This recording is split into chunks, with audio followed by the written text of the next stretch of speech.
say again, last count, we were past 15 funeral directors, and never have I seen such a turnout for an occasion like this.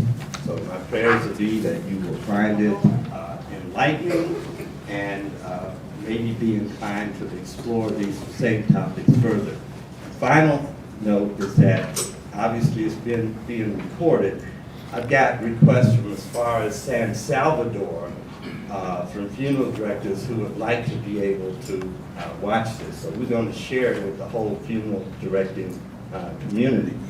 But the fact that it's being recorded, there may be some people who just don't want to be seen on tape. Now, we can understand that, but we're asking that if you have some aversion to your image possibly being included in the recording, that you sit on the wings, the farthest wings of the room, and that way we will not disturb those who are that sensitive. So, without any further ado, I'd like to bring in our speaker.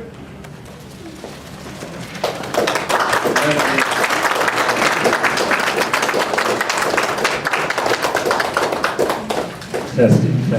Okay. What did he set me up for?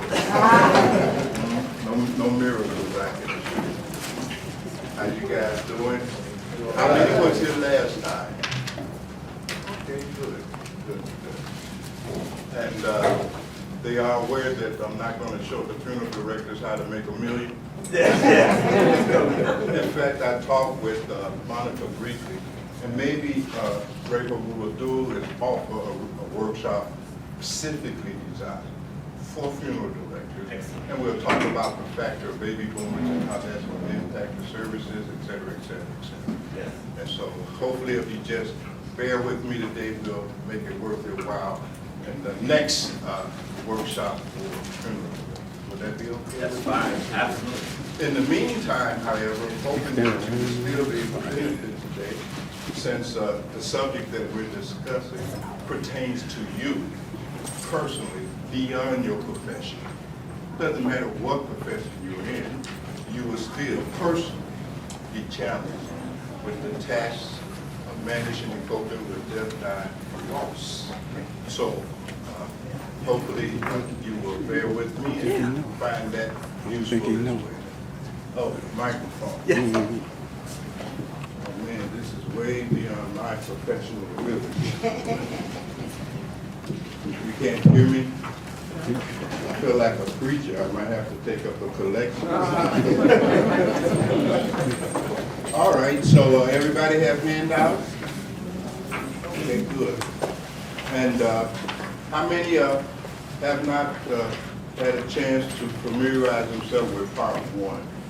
Can I go up and turn the Kind of volume up? show- All right, I think that's posted somewhere. You can see the facilitators, they can direct you to the website. But for the sake of a brief summary, those of you who were here the first time, if there are some things that you want to revisit briefly, we can certainly take a minute or two to do that. So, anybody have any questions that carried over from our first part of this workshop, where I asked you all to really consider some real profound things? And I see many of my House of Rock friends here, and you all know firsthand that this is not a new topic for me. In fact, we did a whole series of these kinds of talks back in 1997. So those of you who are in the House of Rock, you certainly have had many, many years to assess yourself and discern your ability to manage and cope with death, dying, and loss. Okay? But in any case, if there's anything anyone wants to ask or any comments one wish to make, you're most welcome. We have a few minutes here. And then we'll plunge into this topic. And if you have questions as we go along, feel free to stop me. And I'll do my best to address it within the time frame that we have available for that kind of tangential discussion. First and foremost, I want to warn you, I'm not an expert on death and dying. That's these guys in the funeral director. You see? So all I ask of you is that you at least consider my arguments. There may be things that I will say that won't resonate with you. You may even disagree with them, and that's all right. I'm not offended by it at all. You see? All I ask is that you consider the arguments. And in fact, there's not much to consider relative to your death and dying, because that's for sure. There's no doubt about that. There's no disagreement about that. Everyone in this room is going to die. Or you're going to have to deal with a loved one that's going to die. So that's the fundamental truth. And everything else we can debate surrounding that. Fair enough, guys? Okay. Wow. Where did we leave off? I think we were going into the therapeutic stages of reconciliation and recovery from the event of a loss, death, dying, or something like that. Yeah.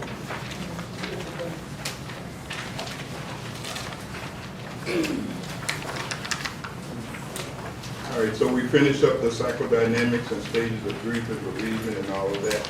And I really feel that I'm cheating those who wasn't here for the first part, because there's so much that we covered that is essential to be able to really kind of follow along with part 2 of our discussion.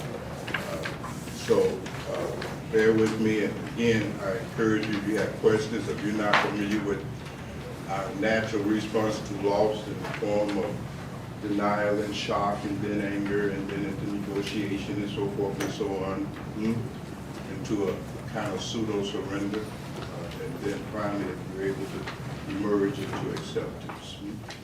So we're looking at the therapeutic stages of reconciliation and recovery. We're talking about now, how do we recover from loss? Since all of us have had or will have the experience of some kind of loss. And I'm including these many losses that occur on a day-to-day basis. Loss of job, loss of relationship, et cetera, et cetera. What are some of the stages by which we are able to reconcile with loss and to recover from it? Because, do I have any therapists in the room? That's one brave soul. Any social workers? Any people that are on a spiritual path, meditators, practitioners, that kind of thing? Okay, good. Pay attention. All right, very good. So how did we recover from a loss? It's not a rhetorical question. Give me some input here. I'm here to learn with you as well. So how did you recover from a loss? Anybody had a loss? Anybody had a loss in here? Because this is not a theoretical discussion. This is not philosophy here, okay? Loss is inevitable. That's a part of human existence. That's life, okay? You're losing some every day. Even at the biological level, your cells are dying. Soon your teeth will be falling out and your hair will be gray and so forth and so on. So you're having a loss. How do you recover from loss? And especially those of you in the funeral industry, because one of the things that you are challenged to do is to do more than sell a coffin. You see? That's serving the dead person. How do you serve that family who has experienced a loss? So, I'm open for discussion. Give me some ideas here. How do you recover from loss? How do you reconcile You take it one day at a time. it? You take it one day at a time, okay? All right, so you have to come out of denial, right? That's the first step in any form of recovery. You have to come out of denial, you see, and acknowledge the pain, the suffering that is associated with that loss. The problem that we have actually is that most of us are trapped in this denial because to acknowledge your own vulnerability to the vicissitudes of life somehow offends your ego. Your image that you have of yourself, that you project into others, like you're a rock of Gibraltar and nothing affects you, that ain't true. So you hide, you see, from yourself. That's guaranteed to prevent you from recovery. Am I right about that, therapist? First step, come out of denial. Come out of denial. Okay. So that's step one. Overcome denial of that reality of loss.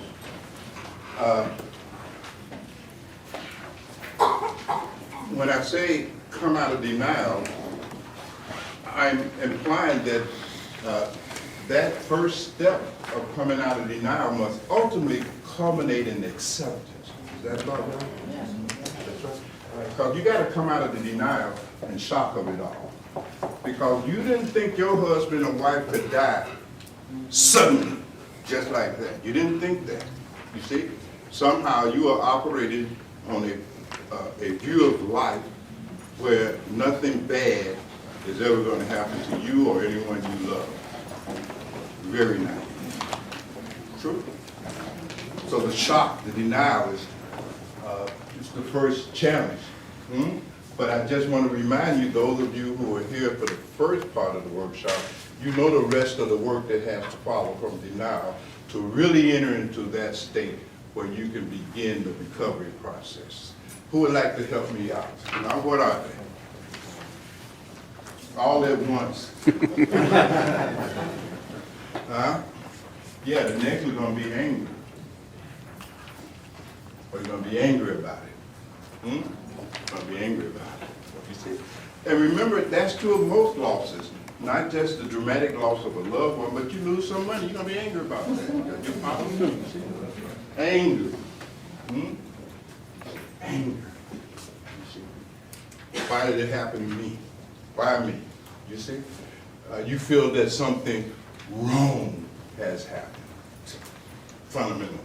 And anger is your response to the feeling of having been wronged. You see, life did something to you, and life was not fair to you. But that's your point of view. The way reality is the way reality is. The Buddha had a very beautiful word for that. He called it tahata. Means that's the suchness of life. That's how it is. But when you're not operating in a reality that is consistent with the way things are, when something like loss or death of a loved one happens, you think something wrong has happened. So you're angry. You feel you have been wrong. Sometimes by the deceased. Sometimes you didn't get your wallet. Damn wallet fell out of my pocket, you know what I mean? So forth and so on. And again, I'm not going to exhaust this because we've done that, but just to warm your brains up again, okay? What's the next phase before we really get to that first stage of recovery? Bargaining. You're going to bargain. You're going to try to make a deal. On the bargain. And this pertains to your relationships. You see? You're in a relationship. You see? Finally, your wife or your husband just can't put up with no more of your shit. Pardon the French. All right? But we're grown folks. And love stops. Now she don't love you no more. Now he don't love you no more. That's the reality. Follow me? That has happened. That's a loss. That's a death. But you don't want to accept that, right? So you're going to go into all kinds of strategies, making all kinds of deals, you see, to fulfill your false belief that No, she still loves you. But she took all your money, all the clothes, all the kids, you follow me, the cars. Her money out the bank, your money out of the bank, but somehow you still are operating to some degree out of this thing. No, she still loves you, no. She don't love you no more. No, he don't love you no more. It's over, right? But you're gonna try to find a way to get him or her back. You see, that's a rather gross example of bargaining, but you all getting the idea? And remember, you gotta identify where you are at in relationship to what you have lost. This is not purely academic. I have to keep reminding you, this is not a class on philosophy, you see. This is a class on reality, you see. And you have lost, or you will lose, you see, something. And you need to know how you handle loss, because the way you handle these little mini losses will determine how you will handle the great event of the loss of your life here. If you're in denial about little losses, you can't handle those, you're not going to handle the big ones well at all. So you want to be honest with yourself, you see. You want to be true to yourself. Okay, so what's next, scholars? What? Did what? Surrender. Yeah, did somebody say depression? That's a symptomology of the process. We covered that last time too. But yes, a kind of a surrender. Now what do we mean by surrender? Because surrender is not the same as acceptance, is it? What's the difference between the two?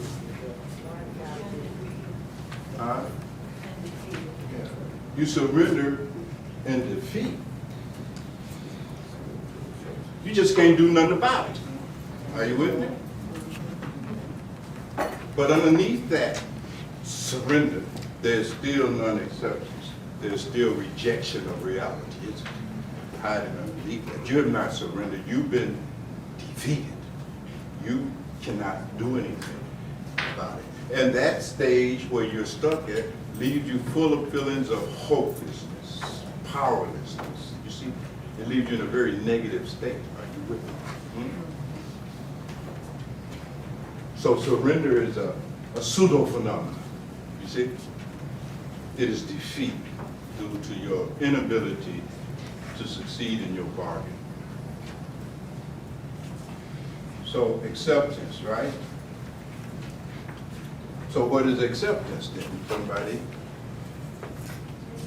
What is acceptance? I can't believe this here.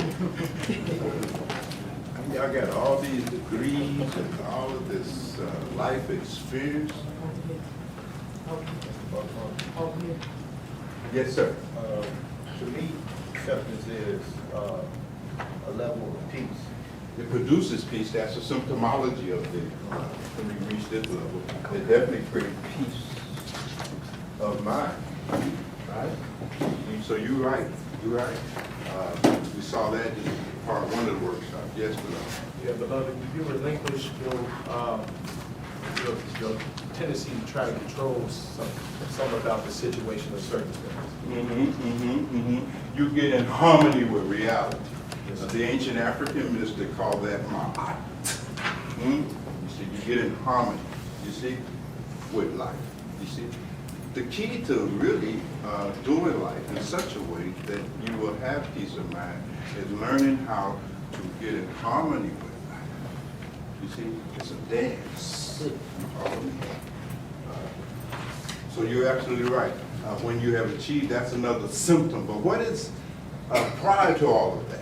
What is acceptance, acceptance? And specifically, how does that differ from surrender? Yes, sir. Acceptance is when one embraces reality for what it is. Yes, sir. Couldn't say it better. You see, not only do you embrace it, in order to embrace reality, you have to understand nothing wrong has happened here. Just like. That which is born will die. That which came into being will cease to exist. What has come together will come apart. That's reality. And then when you're able to embrace that, when you can embrace the truth as it is, right? That's acceptance. But the most important psychological component of acceptance is the fact that you not longer have the experience of something wrong happening. Nothing wrong is happening. You see? Nothing wrong. Very good. So that's the starting point. Okay, so now we're ready to kind of move deeper into this recovery process. Because if you have not gotten beyond all of the prior states, you're still stuck in one of those states, you're not going to recover. In fact, in clinical situation, we define such people, we label such people as suffering from prolonged grief disorder. Prolonged grief disorder. They just grieve themselves to death forever and ever and ever. See, it's really sad. You know, you can go to a lot of mental institutions and you'll see them sitting around. It's quite tragic. They stop living, you see? And they replace living with grieving. And please make a note, grieving is not equal to living. It's grieving. You see, it prevents you from living. But you can't stop grieving because you have not accepted one of the most fundamental realities of the human condition, that there is birth and there is death. And nothing wrong is happening. Much more can be said about that. All right, so we got the first one, acceptance. You all right? Yes, sir. Now, every now and then a cuss word may slip from my mouth, so. It's all right. It's for dramatic purposes, you see. I don't want to be too pedantic. So you hyper professionals don't wait before. Occasionally do something. I got some people here that's straight out of Compton. And I got to make sure they understand this stuff, you know. So I don't want to get lost in pedantry and psychobabble and all of that, and miss the opportunity for you to really understand that which must be understood. So we got acceptance, okay. So what's next? After acceptance, what happens when you really accept a thing? I'm being dialogical with you because, see, I know you know these answers deep down inside yourself. So I'm trying to bring out what you already know, rather than you put more stuff in your head. See, intuitively, you already understand this thing, but you have buried this. Are you with me? Like the ostrich that runs from the lion and puts his head in the ground and pretend that the lion is not going to eat him. We do that. You see, we bury our head as if death is not going to come and get you. It's going to come get you. See, we're going to talk more about that because this is a very important thing, so I will be reminding you as we go throughout this discussion again and again. I'll be like a broken record. Okay? So after acceptance, when we embrace and accept that reality, no longer see that something is wrong, now what can we do as a result of that? You can move forward. Huh? You can move forward. Yeah, we can move forward. We can let go. Now we can let go of all that grieving and all of that wallowing in our sorrow and self-pity and so forth and so on. As if life has singled you out to take something that you love. Follow what I'm saying? You can now forget about yourself and let this go. Let it go. Excellent.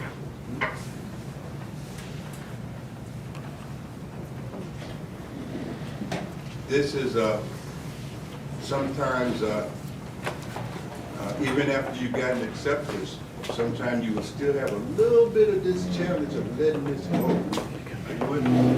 So you've been married for 40 years, and your wife or your spouse dies.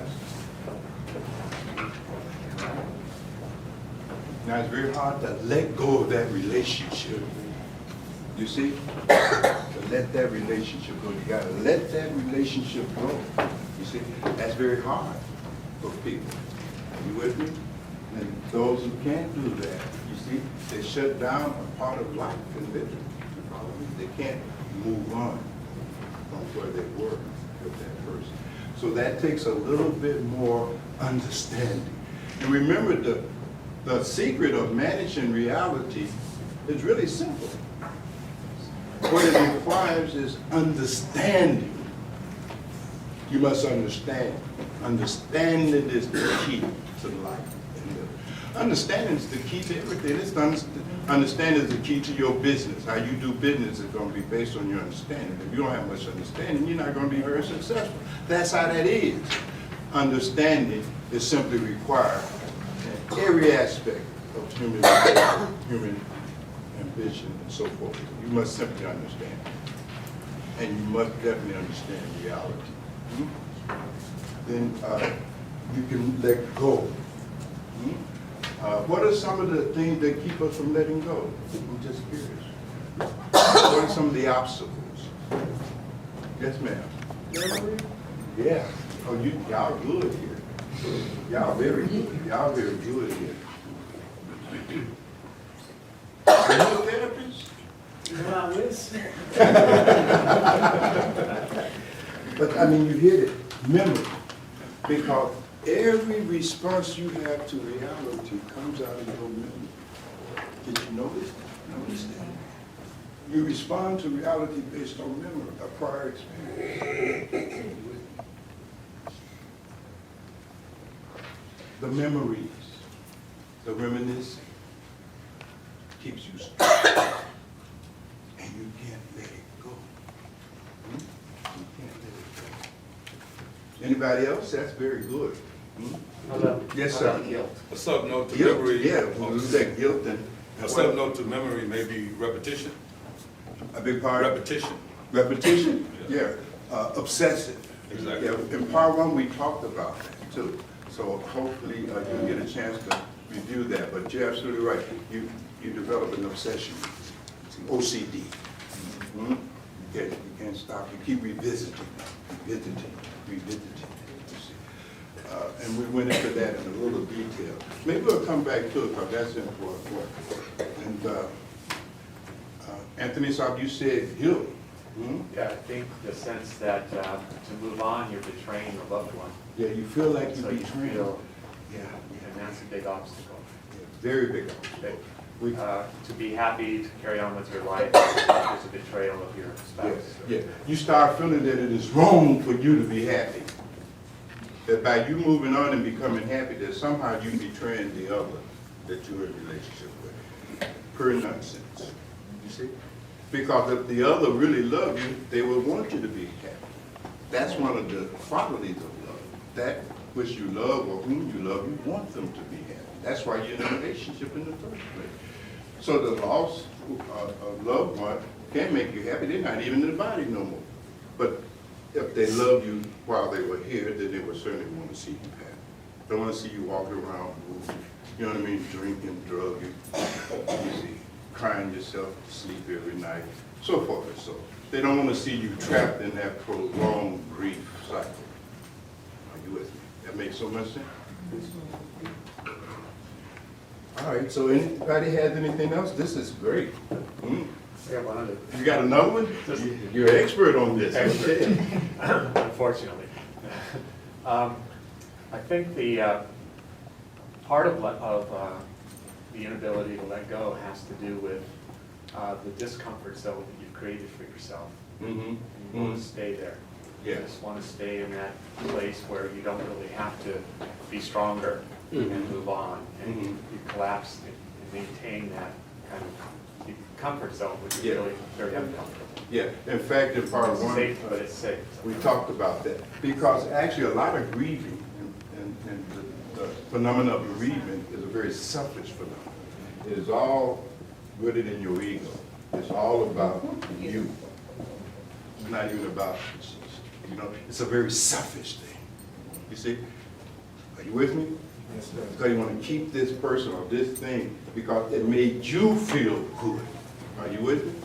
That's why when there's a loss, you have this feeling of bereavement. Bereavement is a French word. It really means the feeling of having been robbed. You see? So it's a very selfish phenomenon. You see? You don't want them to die because they are a source of your comfort, psychological and emotional, you see? Because that's part of the problem when you don't understand, you become psychologically and emotionally dependent on others and other situations for the sake of being happy or fulfilled. And since that other thing or person is impermanent, they can't live forever because this is the law. Nobody lives here forever in this form. When that ends, then you have a vacuum in your life. And so you try to hold on to them physically sometimes. You know, you'll find instances, funeral director, do y'all have any experience of going on a call and you find somebody been dead that you pick up, they've been dead for 2 months in there? You know? Nothing. Because they can't let them go. They can't let her go, you know?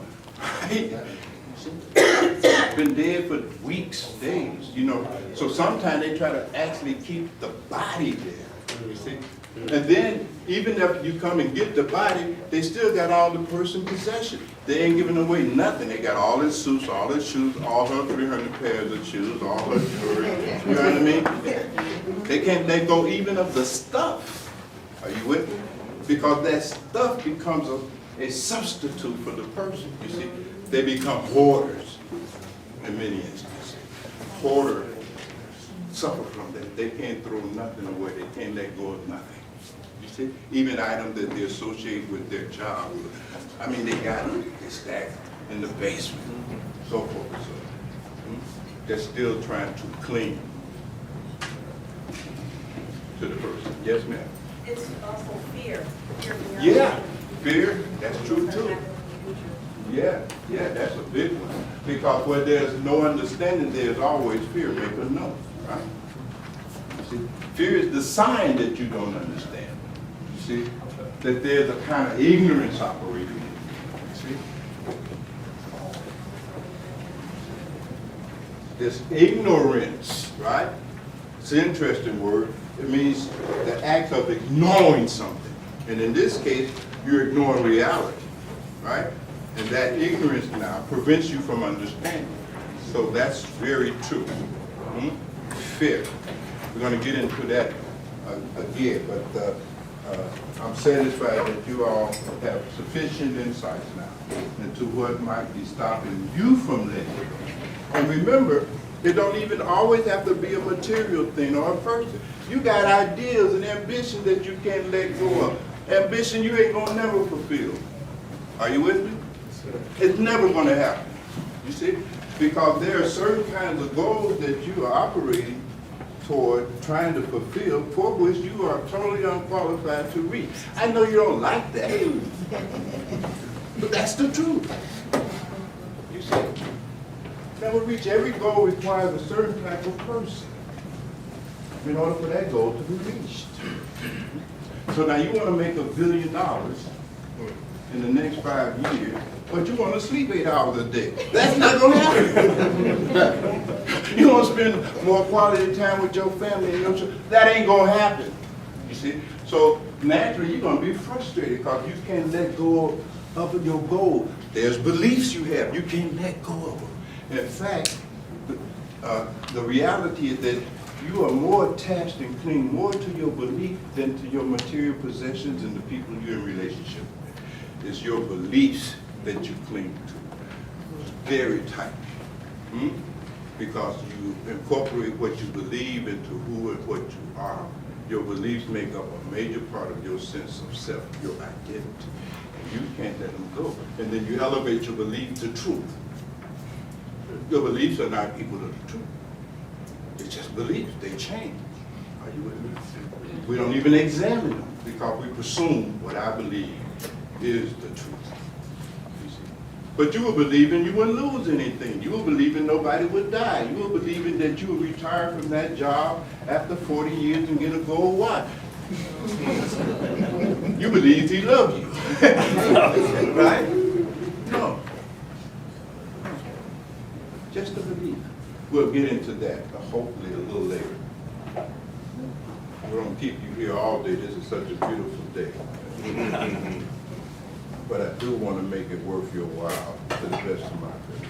All right, so that's the second step, right?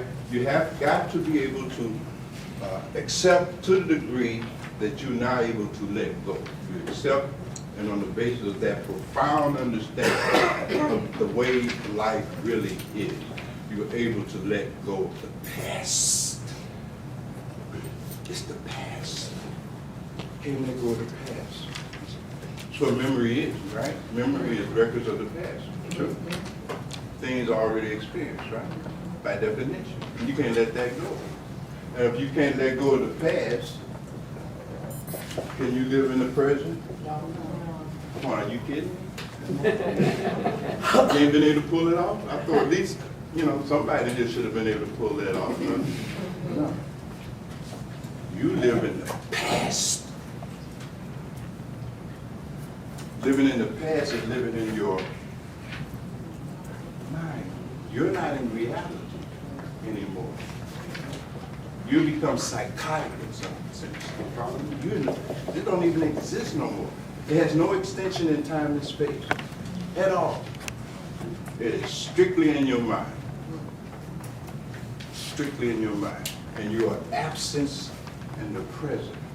And that's why you feel very often so unfulfilled and dissatisfied, because you're not here in this moment. You're not present. You're absent in your own life. You're somewhere in the past, and you cannot live in the past. It does not exist. Or you're in the future. Same era. You see? Future don't exist yet. And even when it does come into existence, it will feel just like the present. Tomorrow will always come in the form of a today. So what you can't do now, you're probably not going to do. You see? So far, so good? Yes, sir. You all are doing real good here. Let's move on. We'll try to have a little more time left over for discussion. All right, so we've accepted reality as it is, you see? We have overcome our psychological and emotional dependency on the lost one, a lost thing, a lost situation, and so forth and so on. Now what do we do next? Now remember, we're talking about the process of recovering from loss. What's the next thing that we have to do?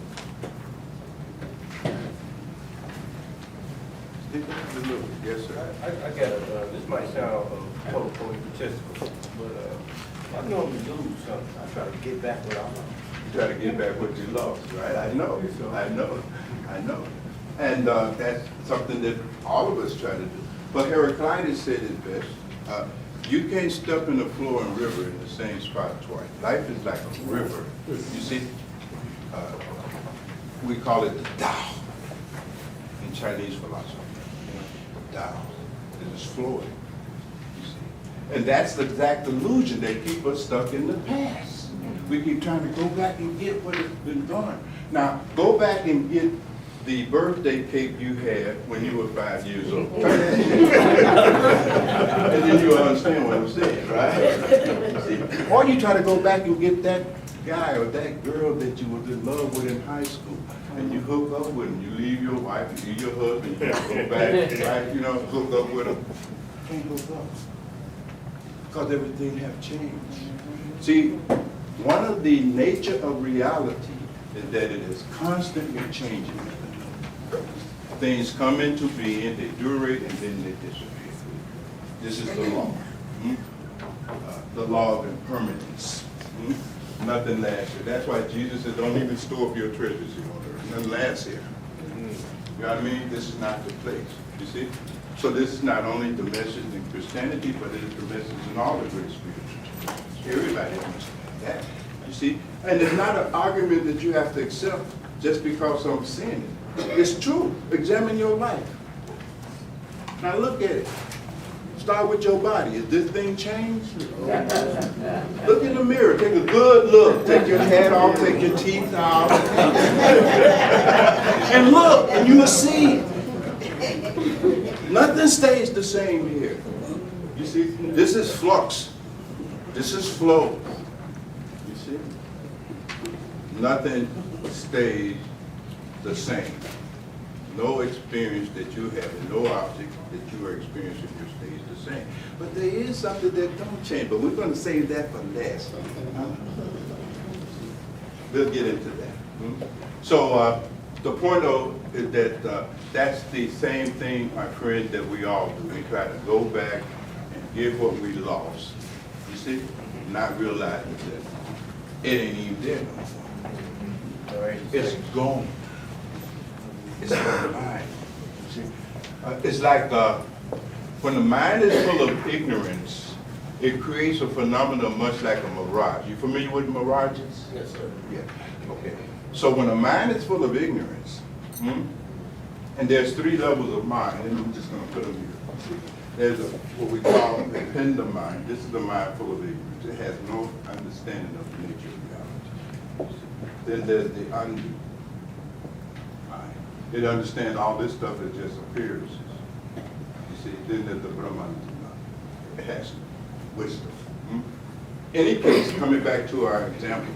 So, you imagine you're riding on a train or on a bus or in your car, and you see a desert out there, right?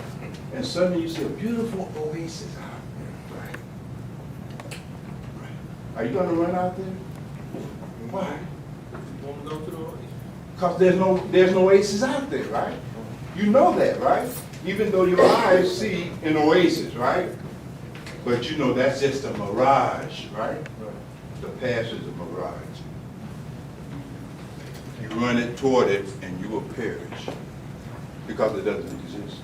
You see? She don't love you no more. And yes, you're not getting that job back. You're not being transferred. You will find it.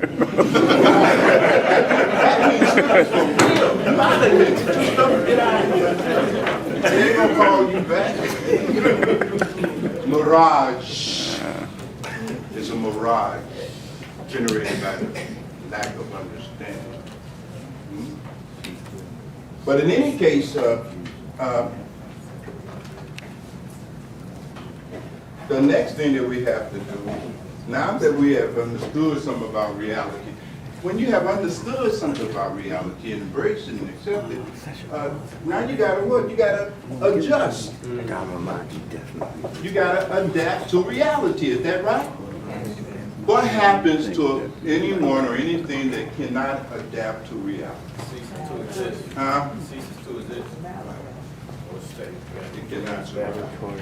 A species that cannot adapt to its environment will go extinct. True? True? A mind full of ignorance that cannot adapt to reality will go insane. That's our definition of it. That's the clinical definition of insanity. Am I right about that? The inability to adapt. They become what we call maladaptive behavior. They're always adapting in a way to reality that is inconsistent with reality. And as a result of that maladaptation, they suffer. They have great mental and great emotional suffering. You see?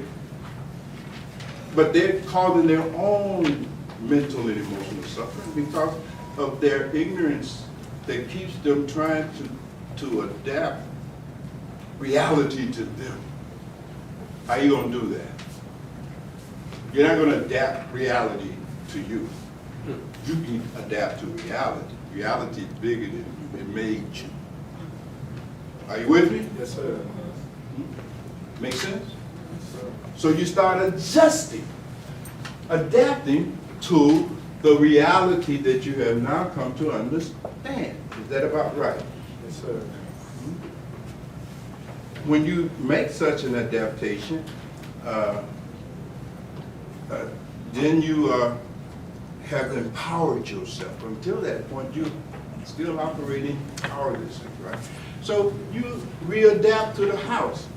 you know, that we shared for 40 years. You know, I ain't selling the damn house. I readjust. I adapt to this house. I can't sell it up. We're underwater anyway. But I readjust to the very environment again. True? Based on the reality. So I take your 300 pairs of shoes and I donate. You know what I mean? I take your jewelry and I pawn it. Or whatever, you see. But I readapt and I adjust to that environment that we both have just shared. I readjust. I adapt. You see? And I survive. Yes, sir. So what do you think are some of the pros and the cons when somebody readjusts and adapts too fast? Well, if you try to readapt without understanding, then naturally you're going to fail. You follow me? And you will feel such failure because you won't have any peace of mind to begin with. Are you with me? Usually that kind of panic reaction comes out of ignorance. You know what I mean? But the point I'm stressing is that you have to be able to, on the basis of your understanding, and if the understanding is truly there, you will adjust and you will adapt to the environment itself, to the house itself. You won't be scared, oh, they ghosts are in here. All of that kind of superstitious stuff falls away. Are you with me? You can sleep in the bed again where the beloved slept with you and have a nice sleep. I'll be adjusted. Yes, sir. You know, it's amazing because in our culture even, we're told that a week off from work is maybe 2 weeks at the most is sufficient, and you're expected to come back to work and carry on as you were before the loss. And so many cases we see of people who go into work and then they put on a mask. They wear a persona as though they have adjusted, and then as soon as they walk in the door back at home, is crying all night until the next day. Yeah, but that's what happens in our culture because our culture, fundamentally, Western culture, is in denial of the reality of death in the first place. That's why you make them look like they're alive in the cat. Oh, you look dead, like it. You kiss them. This is what Western culture has done. You see, it is a culture that denies the reality of death, dying, loss, aging, impermanence, all of it. You follow me? And this is wired into our mind via media, television. You're supposed to look like you're 30 when you're 70. Come on, this is I mean, you don't look like you're 30 when you're 70. Stop, you know, what is this? You see? But this is the thing, you know. You see, forever young and all of that. Nobody is forever young. That's a futile ambition. Have you noticed? It goes completely against reality. And whenever you go against reality, you suffer. You suffer. That's always the consequence of it, because reality trumps your wishful thinking. You see? So you're absolutely right. In our culture, we're in complete denial about death. You see? Now that's not so in many other cultures, especially in poor countries. I mean, because I think you went to South Africa a couple of years back, right? Yeah. And they burying people in the backyard. Yeah. You know what I mean? You see them laying on the sidewalk. You know what I mean? In India, Africa, I mean, the reality of death is there. You see it everywhere. You see, we even pick up raccoons off the highway. We get dead, you know, squirrels off the street. We don't want you to see nothing as it really is. Are you with me? In other countries, there's other tradition. In Tibet, for instance, the Buddhists, you see, they will go to cemetery. This is where they will hold their spiritual meetings. You see. Now, some of you all know that a lot of people are scared to even come into a funeral. No, for sure. Well, half of y'all are funeral directors, so you're an exception.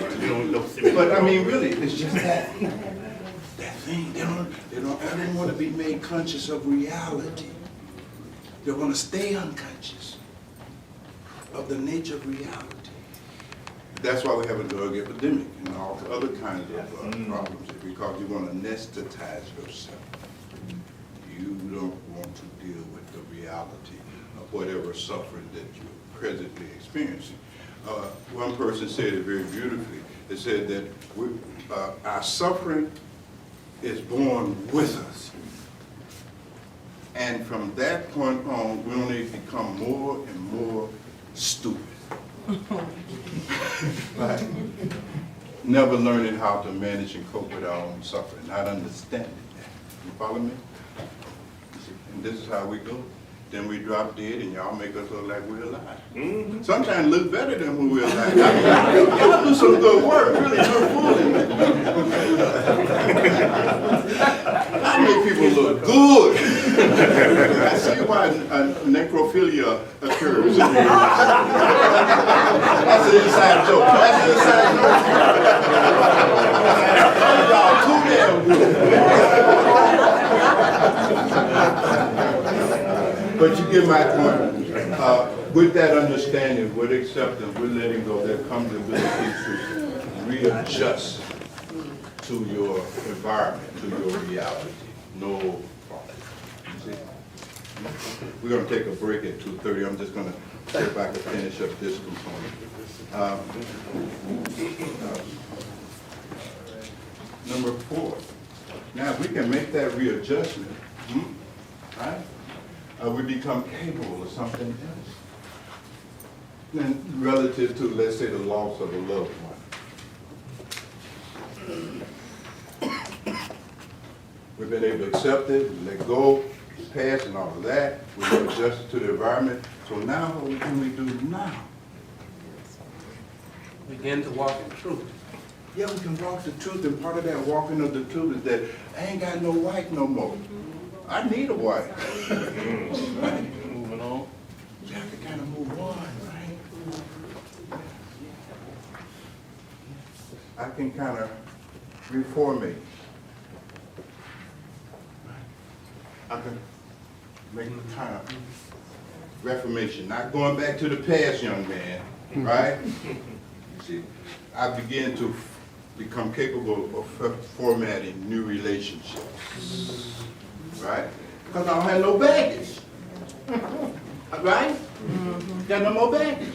Now I can begin to formate new relationships again. I can start living again. You follow what I'm saying? I can go dancing again. I might go to the club. I can live again. You see? Because you still need love. Now, how you gonna live without love? Who you kidding? Your shoes, your dresses, your job, your degrees, your bank account. That stuff don't love you. See, there's something that we all need as human beings that you can only get from another human being. By definition. Are you with me? Yes, sir. And you can start loving him. No, bless you. You can start living again. You follow me? And if you have understanding, you will live more abundantly. That's what Jesus' message was all about. Get this understanding, the great teacher said, and you will have life, and you will have it more abundantly. You see, quality of life comes back to you. Are you with me? You're not walking around with all this sad. You know what I mean? It's very interesting. Therapists know that one of the great psychoanalysts, Ingram, right? His practice consists mostly of treating middle-aged people our age, or some of our ages, right? And most of them were presenting issues in therapy, right, that were directly related to their failure to love. You got to love or you become insane. Make a note. You become insane. That's the ultimate form of maladaptation. That's how, again, we define people who are maladaptive. People who are out of sync with reality, operating with no understanding. They can't love and they can't work. You see, because working is a response to the reality that you gotta eat, you gotta pay some damn bills. Ain't nobody gonna take care of you. Shit. You know what I mean? You gotta get up and get it, right? You gotta work. Right? And you gotta love. If you can't do these two things, we write you a prescription. See, maladjusted, right? Maladapted. So once we are able to enter into this reconciliation and recovery stages from a loss of a loved one or some beloved situation or circumstance, we're able to live again. And this is basically the psychology of what being able to live again looks like. Yes, sir. On the subject of maladjustment, or perhaps you can address this, a person can resolve that they want to move forward, but the strategies are interesting. And just yesterday, I happened to observe two men who easily were over 60. No doubt about it. They were driving a Corvette with the tops open, and they had all these player clothes on. And you had to wonder. Are you paying attention? You had to wonder what strategy was being employed. Obviously, it was the pursuit of something, but was that ignoring reality? Yes, It's in ultimately fact, going to lead to failure? It's interesting you said two men. You know, in men we have what we call anthropos, right? Midlife crisis, right? So, and this is not in the workbook. So ladies, pay attention. I'll give you a secret, right? You got a man that is between 40 and 45. He's thinking about leaving you. I'm telling the truth, right? Now, it's really deep. It's really deep. Because, again, you know, we go through stages of life, right? Human development moves through stages, usually in 7-year cycles, right? So you got stage 1 of life, right? That birth is about 7, right? And in that stage, your mind is operating out of magical thinking, right? Stage 2, that's your adolescence, or pre-adolescence, 14. I'm not going to go through all of this, but just to give you some kind of sense of how this thing is going. It's this stage 3, adolescence. Adolescence. Adolescence in male is a traumatic experience. 14 to 21, right? Now actually there are 2 stages of adolescence. We call this stage 1, and then there's a delayed adolescence, stage 4, right? And that's like from 21 to 28, right? So these 2 stages. But it starts in high school, you start creating this vision for your life, right? So you're 16, you're 17, anybody got teenagers? All right, so y'all should know what I'm talking about. They're talking about, I'm gonna be a rap star, I'm gonna be this, you know, they start creating a vision for their life. By the time that they 35 or 40, they say, I'm gonna have $12 billion, I'm gonna have me a big mansion, blah, blah, blah, blah, blah, right? Now, what happens in anthropos, sometimes it's happening sooner, in fact. We have in males what we call quarter-life crisis. They're about 24, 25, and they hadn't made the million yet.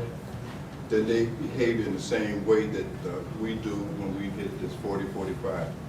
But the point I'm making is that you created all these dreams and ambitions and visions of your life that and living, right?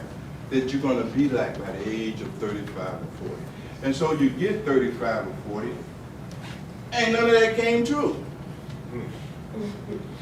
You're not an MD, and you don't have, you ain't got a 200,000 plus salary, and you don't have a big house. You see my point? So what happens is that you become afraid.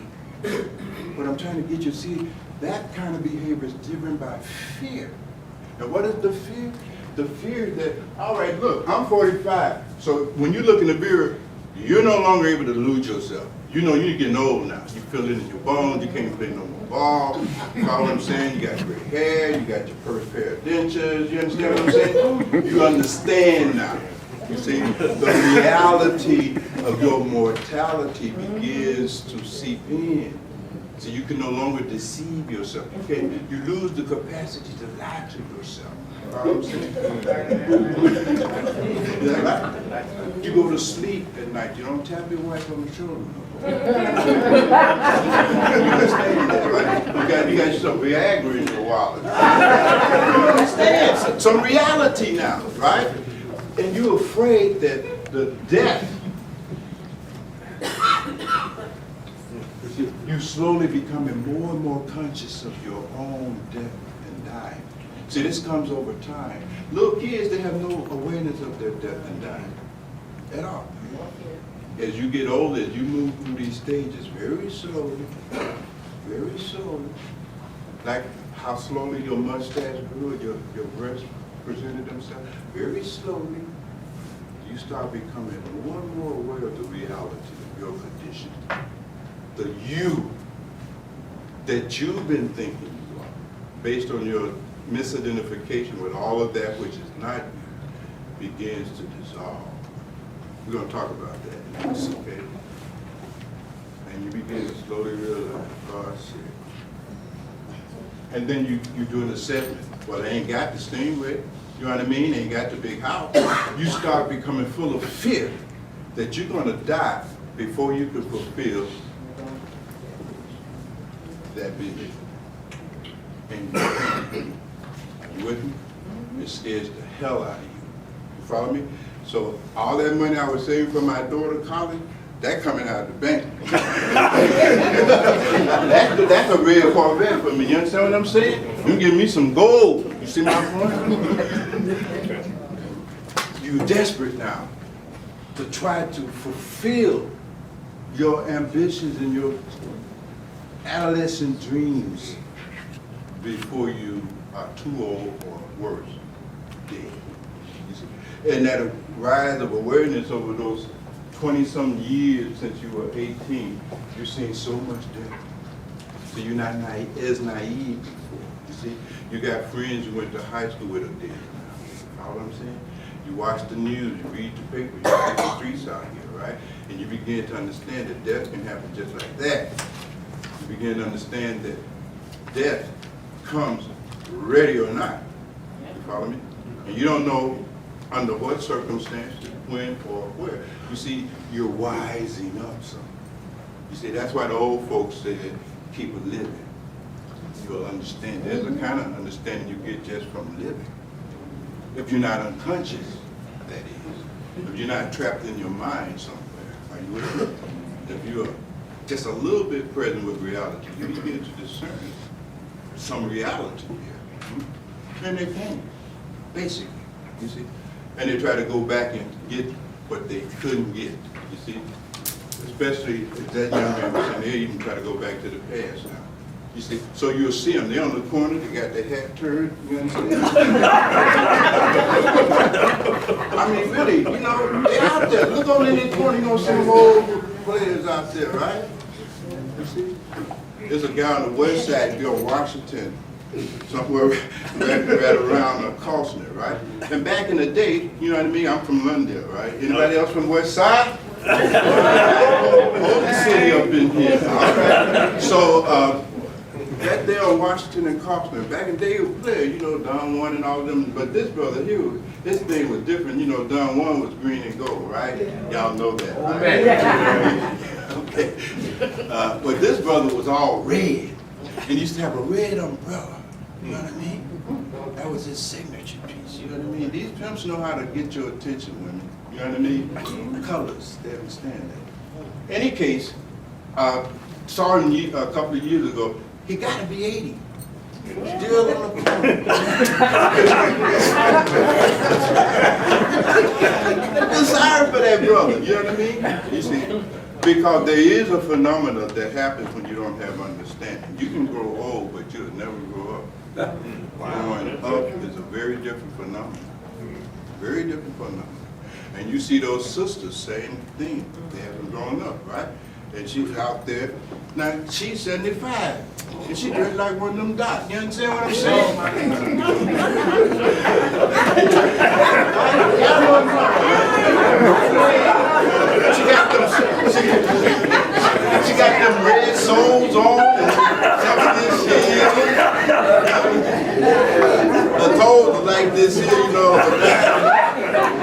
It's almost amputated. You don't amputate it.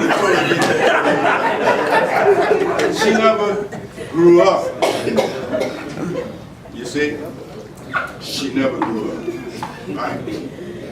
And not growing up is a terrible thing to happen to anybody, because reality will not cut you in the slack just because you didn't grow up. But this is what happens. And it's not just the red Corvette. There was only a way to get them some women, man. Yeah. You know that, right? Right. Yeah. It looked that way. Yeah. A lot of guys, that's when they begin to become promiscuous. That's when they most likely they become cheaters. Because they're really trying to get it back. And the key to getting back my youth, give me a young girl. Right? Sugar daddy. Right? Right? Big mama, right? Because that's the key. Right? You know, I get this young girl, and you know, I can imagine I'm younger kids, right?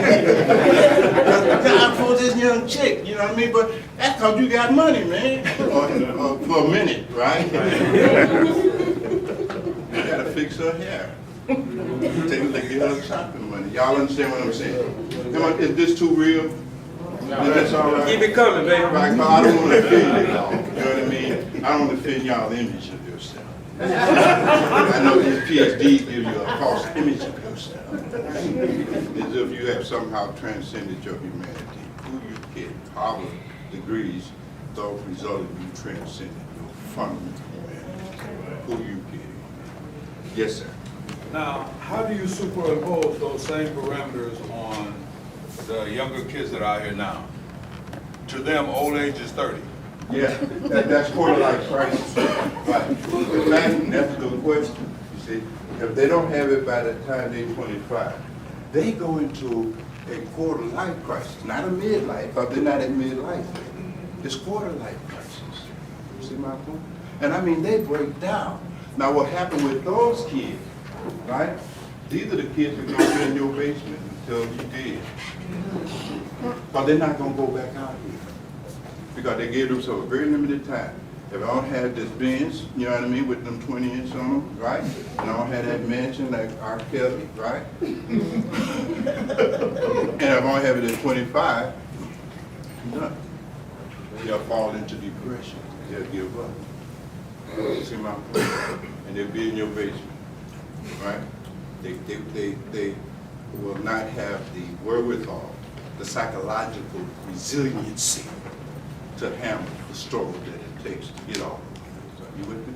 Are they naive? Remember, TV has made them naive, right? You see, when we were growing up, right, they had we didn't have all them Bill Gates out there that made $1 billion when they were 19. You know what I mean? We didn't feel bad about being broke and delivering papers at 20, right? Yeah, that was a paper route. We were cool with that.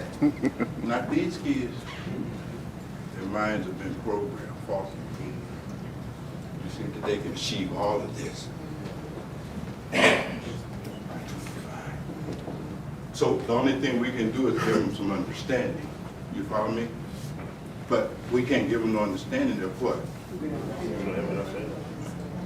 So these kids are a product, right, of our ignorance and failure to parent on the basis of reality.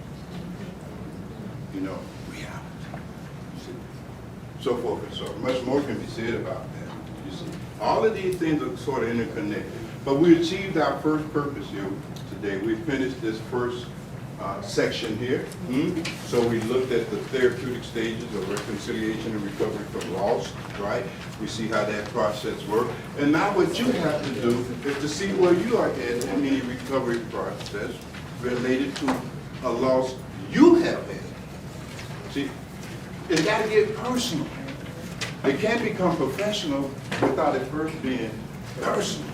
You would never be more professional than you are personal. You see, in large corporations, we understand that. You know, so Google or Microsoft, they come in and they do workshop about this stuff. You know what I'm saying? Everybody's there, managers, everybody. You see, titles do not exempt from your own imperfections, shortcomings, and faults. True? And you can't give what you don't have. philosophy don't work. You see? Schweitzer said it best. He said, you can't, he says, character. And that's what one of the problems is, young men. Our children lack character. And Albert Schweitzer said that character can't be taught. First, it has to be caught. It happens through osmosis. Are you with me? So you can't stand up on the soapbox and preach to these kids. That's just rhetoric, right? It's osmosis. It has to be caught. They got to catch it from you. True? True. With that, let's take a 15-minute break. Can we come back at about 10 minutes to 3? Would that be all right? Ain't no tavern close by. In a personal sense, because the reality is that we're all going to need those kind of skills to help comfort and enable someone that we love to have a good death. It's also something that we need to teach our children so that they can help us have a good death. That's why I'm always glad to have family here, daughters and brothers and sisters and so forth, so that when this body of mine comes to an end, at least there's someone around that will know how to help me, see, go through that very difficult transition. So it is practical knowledge. That's why it is a part of all great spiritual traditions, without exception. You see? All of these great spiritual traditions are based on helping us learn how to handle death. You see? How to be prepared for that. Our own and those of our loved ones. You see? So I'm hoping that each one of you in here, particularly those who are in the inner life profession, start teaching, families, because they're going to have other losses, and they are able to perceive you as a source of that kind of healing that they need to recover from that loss. Guess what? They're going to send everybody to you. They're not going to send everybody to you to get a coffin. Are you following me? But they will send everybody to you because you know how to really give them what they really need. You see? Which was help.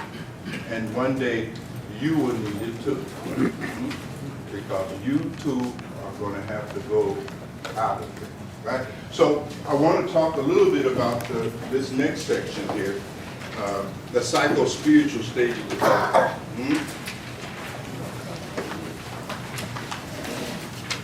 And this gets a little bit more esoteric, but I hope we can still have fun with it to some degree. So, now I'm looking for my funeral directors to kind of lead the discussion here, because you guys work with the dead every day. Some of you in here probably also will be able to join in and help us with this investigation, based on your own personal experience of the death of a loved one. See, how many of you have been around somebody in your family who had died? Okay, good. All right, good. So I got my team now, okay? So we can go to work. So looking at these psycho-spiritual and even physical stages of dying, what happens? What is death? Have you ever thought about it? And then some water. You ready for family? Yeah. Oh, my eyes are dead. I'm be talking about this. So what happens in the stages of loss and death? Well, let me preface this a little bit. There's a term that we use is called Bardo.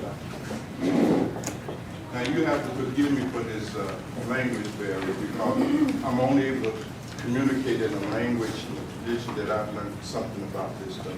But Bardo simply means the gap. The gap. The gap between transitional states. Like even with your thought process, if you'll notice it, if you really subtle, a thought arrives, and before the next thought arrives, there's a gap. In those gaps, you find truth. So, the Bardo. So, what these folks who have studied this stuff, much deeper than I have come to realize that we are always in transition. So, there is the Bardo of natural life. Just give me a little background. The Bardo of natural life. That's what we're in now, you see? But you're dying, you see? When you were born, you started dying that very day, you see? And it becomes more and more pronounced over time, and so forth and so on. But on a quantum level, right, you are dying. Your cells are dying all the time, you see? Your bones and all of this, these things renew themselves and they come back, every few years. You don't even have the same backbone you had. All change at the cellular level, beneath the threshold of your consciousness. So in the Bardo of natural life, the transition, there is this die growing up. Then there is a gap, small, and you move from the natural Bardo of life into the Bardo of death and die. Sometimes it's called a painful Bardo. It hurts. As you get closer and closer to the end time of this gross physical body, there's an increase in pain. Some of you already know that arthritis from knee to the body starts hurting. Pain, the painful part of dying.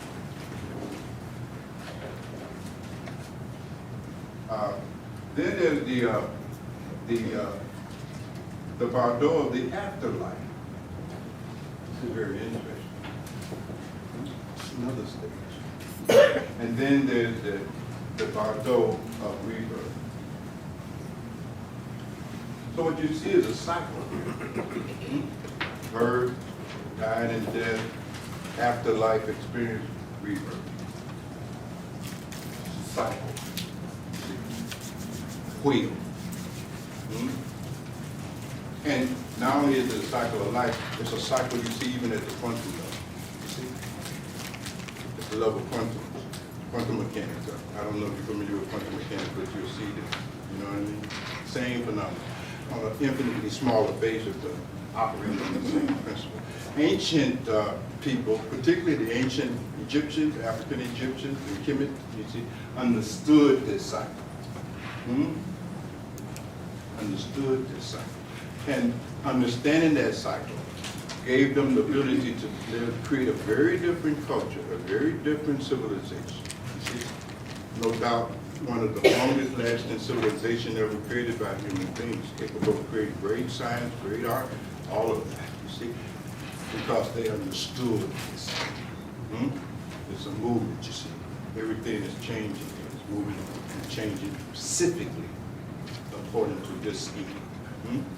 Now, don't want to bore you with too much of that stuff, but I want you to have a kind of a little background. So, the first step, and I guess I'm going to give you a freebie to get you started here. The first thing that happens in the dying part of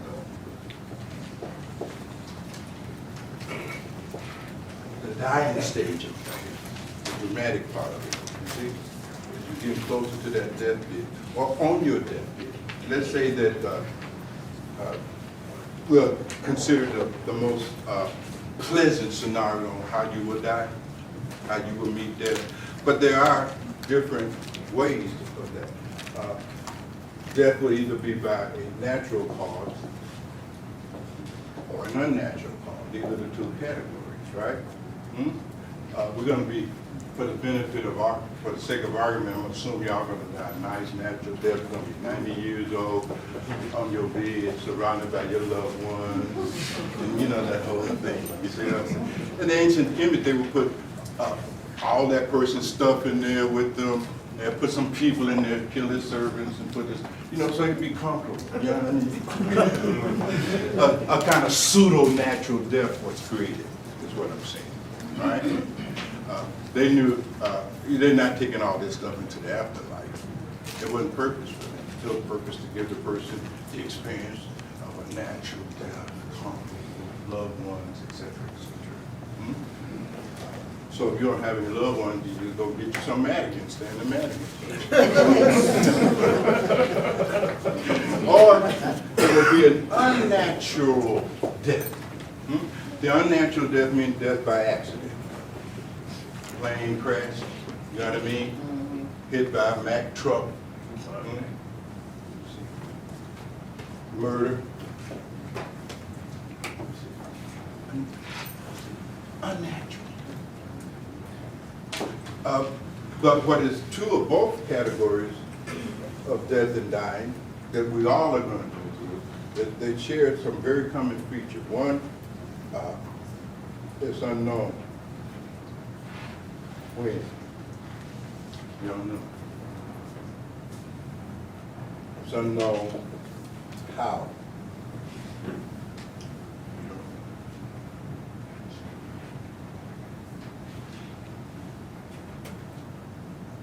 So you don't know when, and you don't know how, and you don't know where.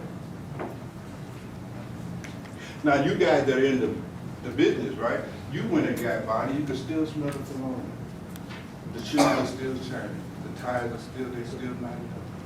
And you bring them out in the bag. He had no idea. True? That's good. No idea. But you got her, she's still, you know, that Chanel, whatever that is. What is it? Chanel, what, fire, there you go. You can still smell it on her. She's smelling good. Y'all putting in that flavor, but she had no idea. You get some guy in the morgue and he's all twisted up, beat up. You know, he got hit by a car crossing the street. He had no idea. He just going to the store to get him a back square. No going to get a loose square. No idea. Unknown. You see, unknown. You don't know when, you don't know how, and you don't know what. The only thing you are certain about is that it's going to happen. Period. Right? So the whole purpose then of spiritual teaching, training, practice, purpose of religion is to prepare you for death. That's bottom line. All of the teachings are there to help prepare you for that which is certain, death. You see? And whether you know when, how, or where, that ain't gonna stop death. So you have to be prepared. Are you with me? And that's the function and purpose of religion, of spiritual training, spiritual tradition, spiritual literature, et cetera, et cetera, et cetera. You see, that's the bottom line. It has nothing to do with your religious emotionalism. Are you with me? It has nothing to do with your psychology. Psychology is not going to prepare you. Are you with me? You need a much more profound knowledge and understanding than this. So far, so good? Yes, sir. Okay. Now, end of life profession, when you bring that dead body, well, no, let me back up. Let me just get the dying part first. Those of you who have witnessed death dying, what started happening in that person that you witnessed dying? Do you have any idea? Yes, ma'am. Is she raising her hand? Or you wiping your blow? I said, oh. It's too scary now. Yes, ma'am. Okay, I like that. What that I'm tired means, you see, what happens is there's a dissolution of the 5 elements that make up your gross and your mental being. You're made out of stuff. Are you with me? This body is made out of stuff. The mind is made out of stuff. Are you with me? And the stuff that the body mind is made out of has been referred by the ancients and every tradition as the 5 basic elements. Do you know what they are? Somebody must know what they are. Yeah. Earth. Somebody said earth, wind, and fire.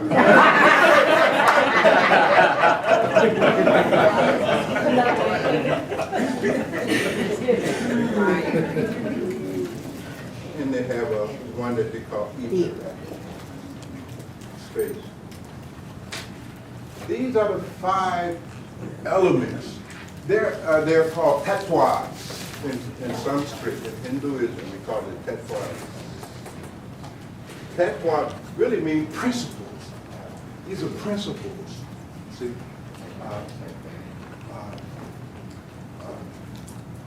I struggle here to really try to communicate this because this is really kind of deep. But you need deep knowledge to deal with the reality of death, right?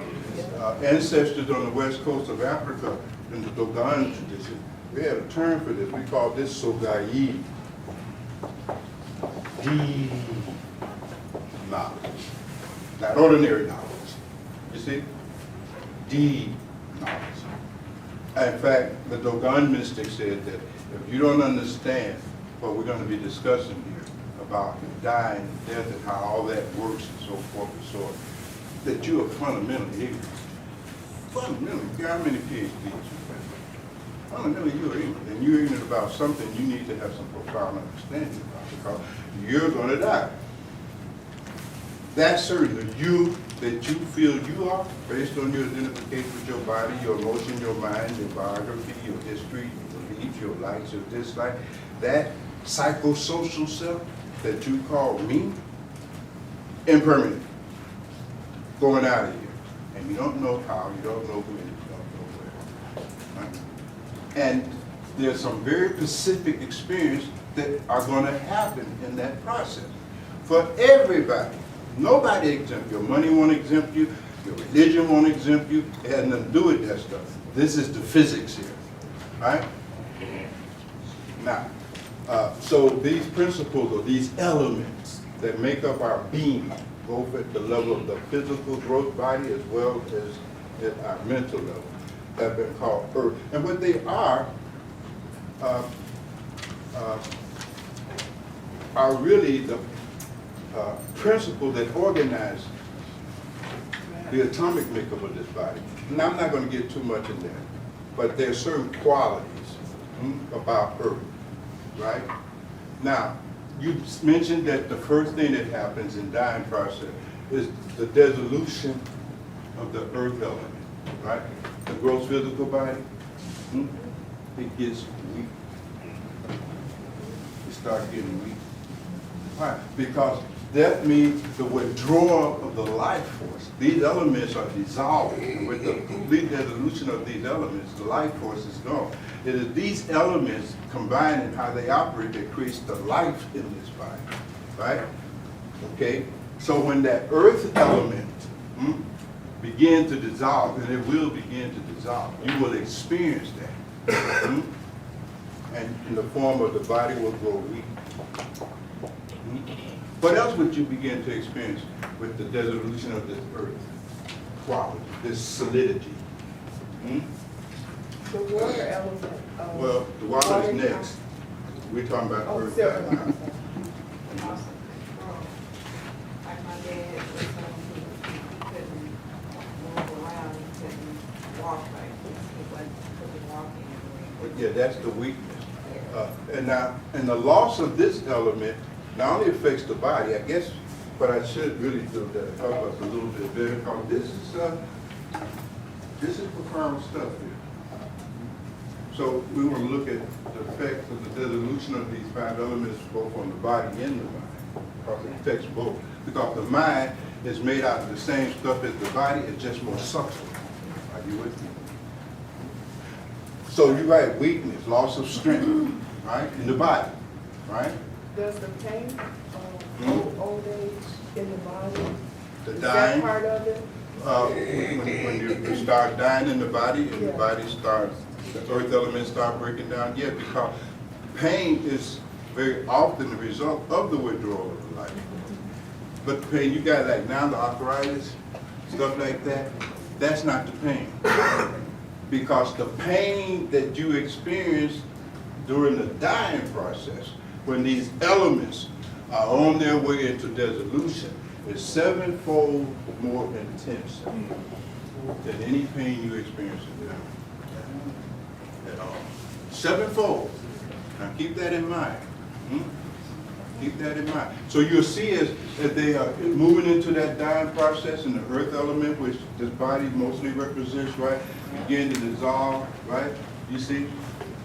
And you just touch them. Oh! Hurts. Life force. Effect on the mind, you see, that the mind begins to also get weak, right? Dementia, right? Your memory starts fading. You see, you can't remember things, so forth and so on. The earth element part of your being is dissolved. See, death is a dissolution of your gross physical and mental being. That is what is happening. And it's happening while you're in this body. It's not like you're standing outside the body, oh, the body's in day 4. No. You're in the body. This is what you will be experiencing. And either you are prepared to handle that, or you're not prepared to handle it. You see? But in any case, it's going to happen. And there's nothing you can do to avoid it. It's not optional. Are you with me? See, these workshops are optional. What religion you will follow, that's optional. Dying, that's not optional. That has nothing to do with your beliefs, with your religion, your philosophy, your psychology. It transcends all of that. That's reality. And you will experience it. Y'all all right? Yes, I told you we are in a funeral home after all. We got to kill somebody.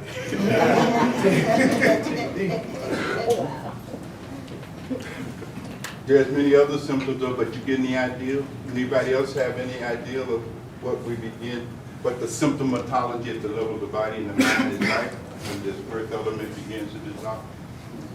Get a little sight. Hmm? Get a little sight. Get a little what? Get a little sight. You're seeing. Get what? I can from the website. Somebody translate. You get what? Oh! The hearing? Yeah, the senses. Yeah, mind and senses. Right. Actually, that'll take us into the next part. But we might as well kind of loop them all together. Y'all very sophisticated, right? But you do begin to see the 5 senses. You know, feeling, taste, and touch. Y'all know the 5 senses? Okay. And what happened is that the body has an organ representing each of those 5 senses, right? Like the eyes are the organ of sight, right? So in my body, that organ, the eye, the physical eye, that's made out of earth element too, right? And so when this whole thing starts dissolving, right, my eyes start getting bad too, right? I can't see as clear, right? The ability to see is still there. I'll do it in a dream. But seeing through these gross physical eyes, whose matter is dissolving, you know, I can't see so. You know? And that's true of each other of the senses, right? Are you all following me? Each sense perception has its corresponding organ in the gross physical body. You have ears, right? So as this body begins, earth elements begin to dissolve, right? You find that you can't hear so good anymore, right? Yeah, I just said. Oh, you need that earphone, right? If you're not too vain, you better hook up. You follow what I'm saying? 'Cause you go out in the street, you won't hear that truck, you're gonna kill your damn self. You follow what I'm saying? Right? True? What about tongue and taste? Can't taste. Yeah, that's gone. You see? Because the earth element is dissolved. Yeah, that's gone. You see? Earth element is falling. Right? Can't taste. You know, put a whole box of salt on it. You know, and run your blood pressure. You know what I mean? Right? You sleep more too. You sleep. Okay. That's no And so, the same is with the skin, right? The organ of touch, right? It's falling apart. Y'all with me so far? Now, what's important to understand about all of this, this is something you are going to experience, and it is something you will witness in people who are dying. You follow me? This is not my belief, my argument. It has nothing to do with me. This is just observation. You see this your own self. You experience some of it yourself, aren't you? Hmm? You're in this body, right? And this body, the level of these 5 basic elements will start dissolving, and it will affect you at the level of your mind and senses, right? So when my organs of perception in the gross physical body, the 2 eyes, right? When the earth element begins to dissolve in it, and now they become more and more dysfunctional, right? Sight is still going on, right? But I'm misperceiving, right?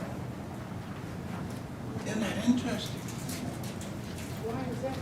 Because my eyes, the physical eyes, right, are dissolved. So the capacity to see equates sight. That you see like in a dream, you can see, right? That's sight, right? Those are the senses. These are the sense organs. Very often we get the two confused, right? There are sense organs and there are senses. Okay? But your eyes are getting bad, we call it. My eyesight is getting weak, right? Earth element part of the body that makes up your eyes is getting weak. So what you see, you're misperceiving. Very interesting.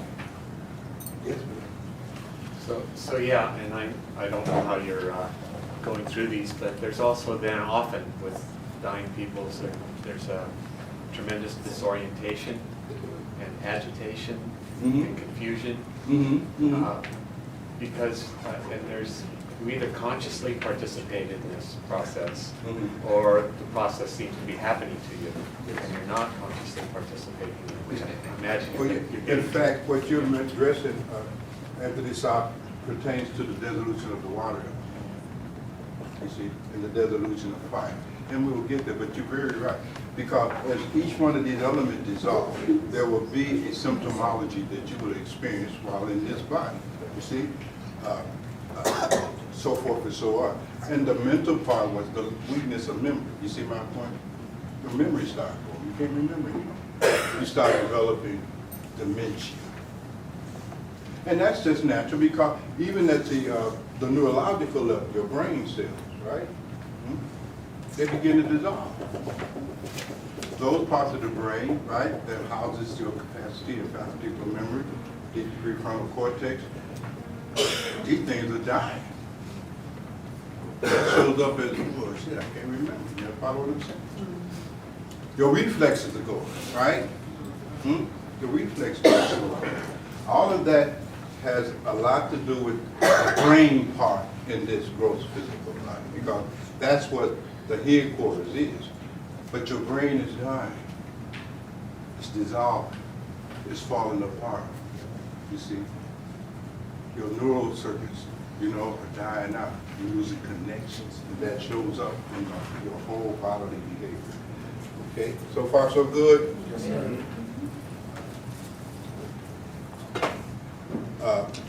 Water element will start dissolving.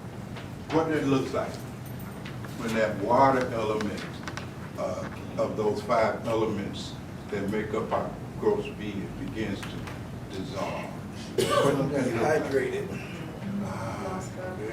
You get dehydrated because what is happening, you're losing control over your fluids. You see? So all of the hydraulic aspects of your body functions right, or impacted, right? So you're slogging. You follow what I'm saying? Eyes more incontinent. Eyes, incontinence, right? You're urinating, you can't hold your water. You know what I mean? You see? So it's dissolving. You, at the level of your mind and senses, again, you have the loss of fluidity. Your mind is not fluid. You see? It's hard for you to understand stuff. You know what I mean? Because it's losing fluidity. Go to school. Did anybody go back to school after the age of 50? Just recently. Just to.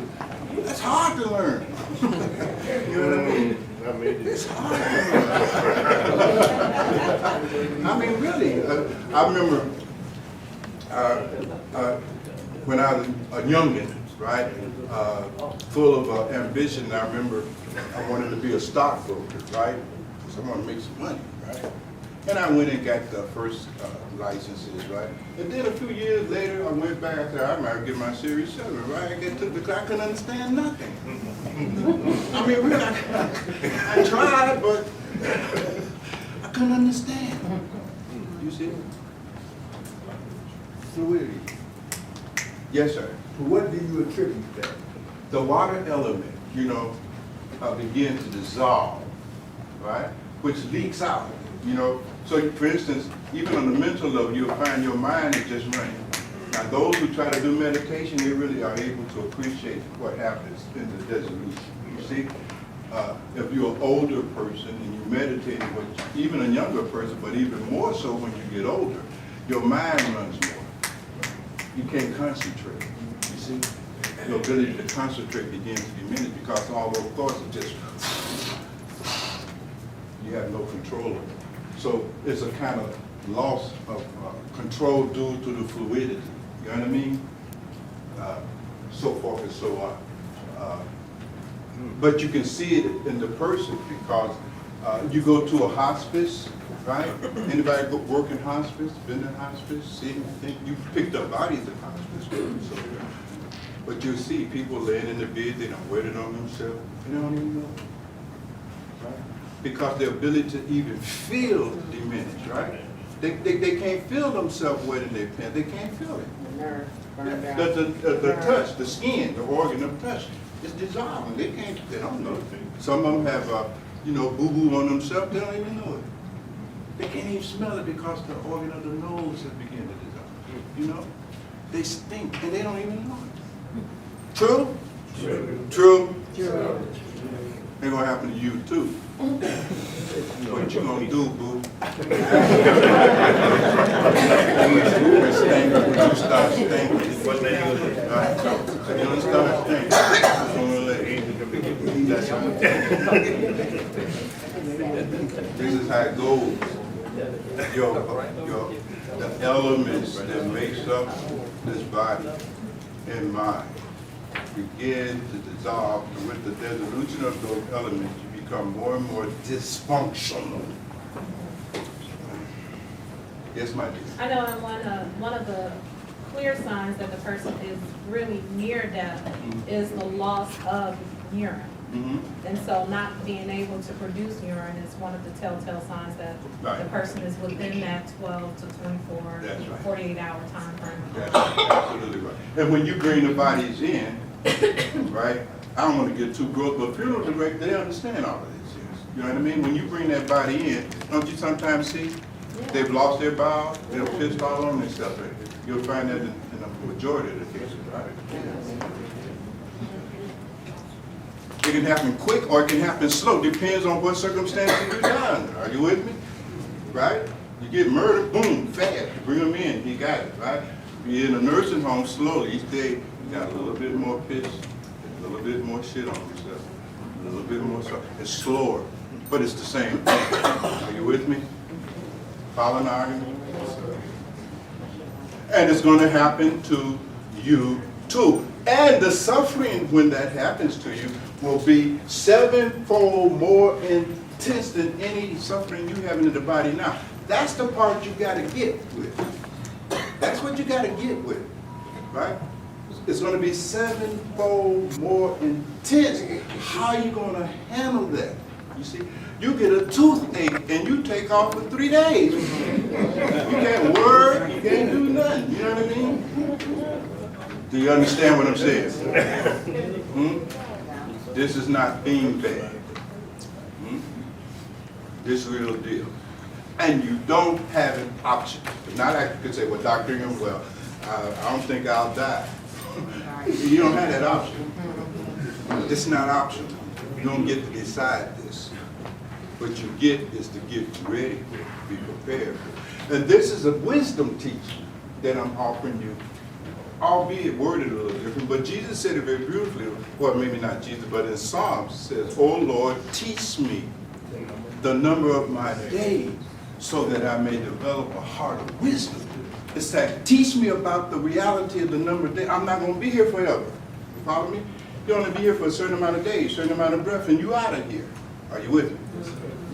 The Buddha said that a dead individual who sees people dying all around them, getting sick, dying natural death, getting hit by cars, getting murdered, getting shot, growing old, sick, becoming feeble-minded, feeble-bodied, but presuming that it won't happen to them, Buddha said this is a fool. This is a straight-up fool. Your ego, it is so out of whack that you have tried to exempt yourself from the reality of death. You can't have more vanity than that. That is why this kind of vanity is a deadly sin. That's off the sharp vanity. To think that you somehow are exempt from old age, sickness, death, and dying. Height of vanity. No, and that vanity will keep you unprepared. It's still going to happen. Ready or not, like it or not, you're on your way out of here. It's coming right now. Got me ready? I'm going to move through these a little bit faster because there's more that I want to cover and have more dialogue. So then again, the next element is dissolve, and they dissolve in these orders. Earth dissolves into the water, water dissolves into the fire. Now this fire is really that element, and you can feel it when a person dies. What about their temperature? Is the body cold? You ever brought in a warm body? No, you ain't. What about you? Ever brought in a warm body with a fever? See if they got a fever? No, you don't give them that. No heat. No heat. Right? So all of the functions in that body that are dependent upon thermodynamics is over with. They're gone. No heat. And with no heat, there's a lot of other functions in the body that cannot happen, right? True? That's true. Yeah. Cold. Gone. You see, thermodynamics, you know, the temperature of the body has a lot to do with how it functions. Follow what I'm saying? It can't be too high, it can't be too low, it has to be in a certain range, right? So forget about the high range, it's going all the way down, right? And you'll start feeling it in the dying process because you can't digest nothing. See, in the stomach, the Manipura chakra, as we call it in the tradition, this is where it digests the food, this is heat, fire. Fire in the belly. Are you with me? Ain't no more fire. Now, they're not even hungry no more. They stop eating.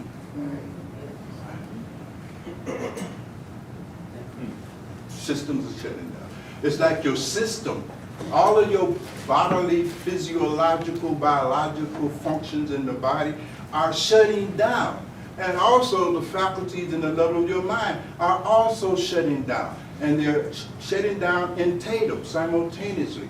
So when the water element goes out, or the fire element goes out in the body, it also goes out at the level of mind and senses as well. Are you with me? Now that organ, the eyelid went out a long time ago, but now the inner sight starts fading. It gets very interesting. The fire also gives you perception. Follow me? Light. You see? It gets deep. You see? These old folk who studied that. That was the first definition of philosophy. A philosopher in ancient times was someone that studied the phenomena of death and life. That's what made you a philosopher. You see, of course, today philosophy becomes the art of asking the wrong question. Right? How many angels can dance on the head of a pin? You follow what I'm saying? Right? How many dimensions are there? 3, 4, 5, 22. You know what I mean? Trivia. Philosophy has become preoccupied with trivia. You follow me? Was it like that in ancient times? You see? Nor was it just armchair stuff that you did. Philosophy, for instance, in India was a way of life. You had a philosophy, but you lived it. You didn't sit in an armchair and pontificate. That's modern philosophy. You see? But the ancient people, and even some modern people in our own time, contemporary to it, they understand some reality. Hence we have called it the reality teaching. It's teaching on reality, as it is. You see? And either you understand this and thus be prepared for it, or you don't. You see? And so how you are dealing with the many death, many M-I-N-E, how you dealing with the loss associated with the vicissitudes of life, the loss of relationships, the loss of jobs, the loss of opportunity, how you dealing with that now will determine whether you'll be able to deal with this. True? You can't have the loss of a pair of shoes or something. How are you going to handle the loss that comes with the dissolution of the development? Right? And don't pretend that you ain't got to worry about that now. No, no, no. You got to worry about this. You see? You got to take care of this business while living. So one of the definitions we have for meditation is dying while living. You got to get prepared for this shit, right? And those of us who are meditators, how many meditators? That's too many. Somebody died. I don't know who. We'll find out. But meditation is simply a simulation of the dying process. Fundamentally. You see? So in ancient time, when you were initiated and given the technology for meditating and all of that stuff, it had nothing to do with emotionalism. You know what I mean? That didn't have to play no role. You see? You don't start meditating out of some pseudo-philosophical, religious, emotional trip. Are you with me? You meditate because you're going to die. That's the motivation. Are you with me? It ain't relaxation. It's not like in California. You know, it ain't for 15 minutes a day. That's not it. You see? You meditate based on understanding the reality of death and what happens, what occurs in that process. That's what gets you out of the bed. That's what gets you the ability to find time to meditate. Not your emotions, because those come and go. Some days you feel like doing, some days you won't. You lacking the understanding necessary to make meditation effective in the first. You don't understand what's waiting on you. You're still in this profound state of vanity, walking around thinking that you are exempt and it's not going to happen to me. And it's going to happen. I know y'all tired of me saying it, but I warn you up front. I'm going to have to keep reminding you. Because if I don't, you'll make it into philosophy. You'll reduce it to psychology. You follow me? You'll play with it. You won't remember a word that was said tomorrow about any of this. You see, you will not be serious about it. You follow me? And you must be serious about it. If you can't get serious about this, then you're fundamentally an unserious person. True? Yes, beloved. Just an observation from my work with hospice and end of life. It's well documented, especially for the African American culture. They tell doctors, the people who are nearing death, they tell doctors do whatever you can to keep them alive. So they administer morphine and all kinds of palliatives. Yeah. How does, yet this can't stop the process. No. But does one go through the process then unconsciously? Yes, I'm going to get into all of that. You're a step ahead. We have a section we're going to talk about palliative care, why that exists. You know what I mean? good insight.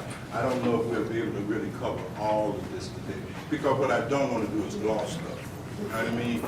Yet at the same time, I know that the kind of depth we need to go, because this is a room full of end-of-life professionals. You know what I mean? Families bringing you their whole heart in your office. You know what I mean? They're broken hearts. They've lost a child.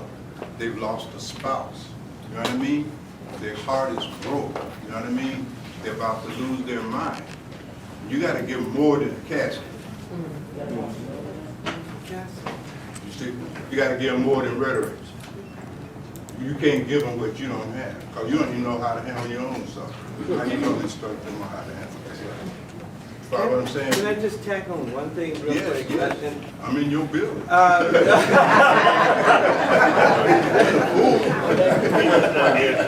Yeah, the point was raised the other day about this reality of death, and the argument was, after all, families don't walk in and tell you that I've lost a loved one and I need help.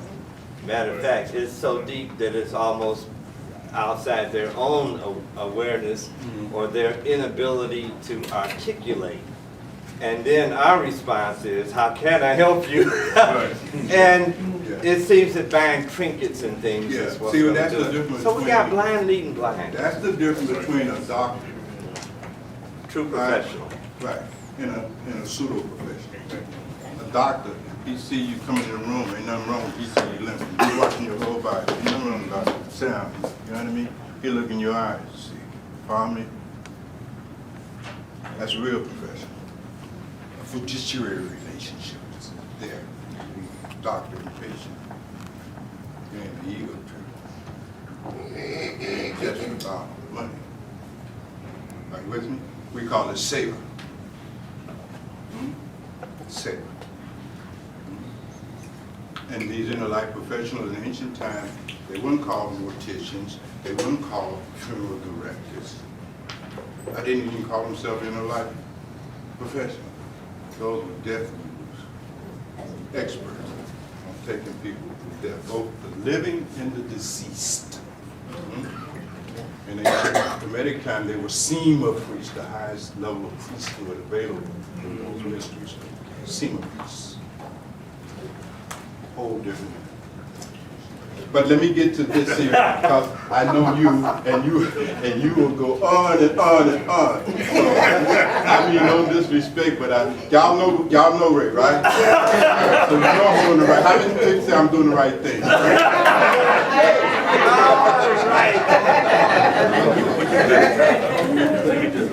So fire, you begin to lose the ability to perceive things clearly. You lose clarity. You know what I mean? In all of the senses. You know what I mean? Clarity begins to disappear.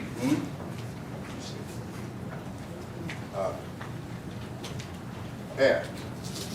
When that begins to dissolve, you see, you'll begin to notice that the person, breathing becomes shallow. Is that about right? Right? Teddy Bear, you know that, right? Yeah. I mean, you were standing by the bedside, so you've had a very recent experience with this, right? Perhaps more than anybody else in your family. You saw that. Yeah.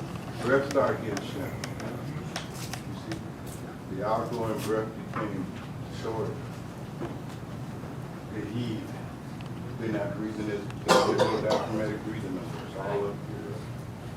I mean, that element is dissolved. You'll notice that the pneumatic systems in the physical body that depends on the movement of air, right?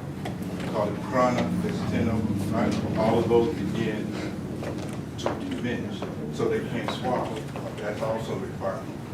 So there, right? Elimination becomes there. It comes from, that's air that pushes out your waste material, so forth and so on. So all of these forms of prana, these 10 forms of prana operating in the body, begin to dissolve, diminish, and come to an end. Are you with me? Right? And so here, the thought, the thinking process, you can't even think no more. I mean, the memories already begin to fall away before they lost of clarity, but here the thinking, intellect, boutique. So it's they're confused. They're confused. You were saying that, Anthony, so they become very confused. You will too. You will too, right? And that's why it's so important for our children to understand this, because I want my kids at the bedside. Are you with me? Right? Walking me through this process, you know what I mean? You see, understanding what is happening to me. You follow me? And instead of doing all that hollering and screaming, help me move through this stuff. You know what I'm saying? Yeah. Right? Yeah. You see?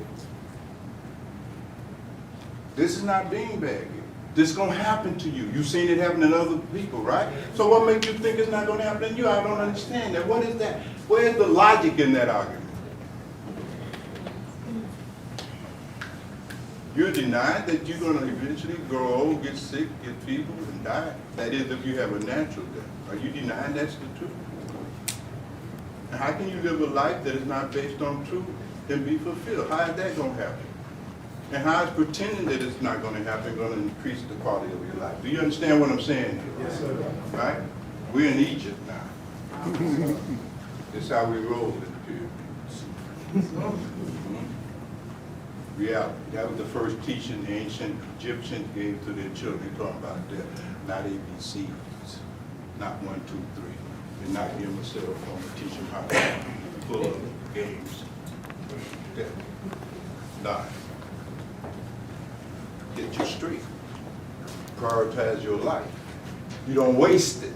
Are you with me? See, it's very practical. Because you know this stuff is going away, so you use your body now. You use it. You don't waste it. Procrastinating. You see my point? Well, when I retire, then me and my wife gonna go on vacation. How you know, first of all, may not even reach that point. Are you with me? And if you do, you're going to be too tired. You're going to be asleep in the damn room. You know what I mean? Nothing going on. No fun. You can't swim because your lungs are You know what I mean? You wasted this precious human body. This thing is precious. Don't waste it. Follow me? Take care of it. You know what I mean? Try to help these elements dissolve as slow as possible. Are you with me? Take care of the mind. You see? Precious. So you need to understand that. You see? And space, ether. You see? The very stuff that, of awareness itself. Now, basically, real quickly here, because this, again, I'm glossing this thing. This is on the surface. But when all of these are gone, you see? Now you are clinically dead. This is clinical dead. Body's cold, right? No brain activity, but you're not dead in the final sense of the word. That's it. Is this getting spooky? Y'all sure?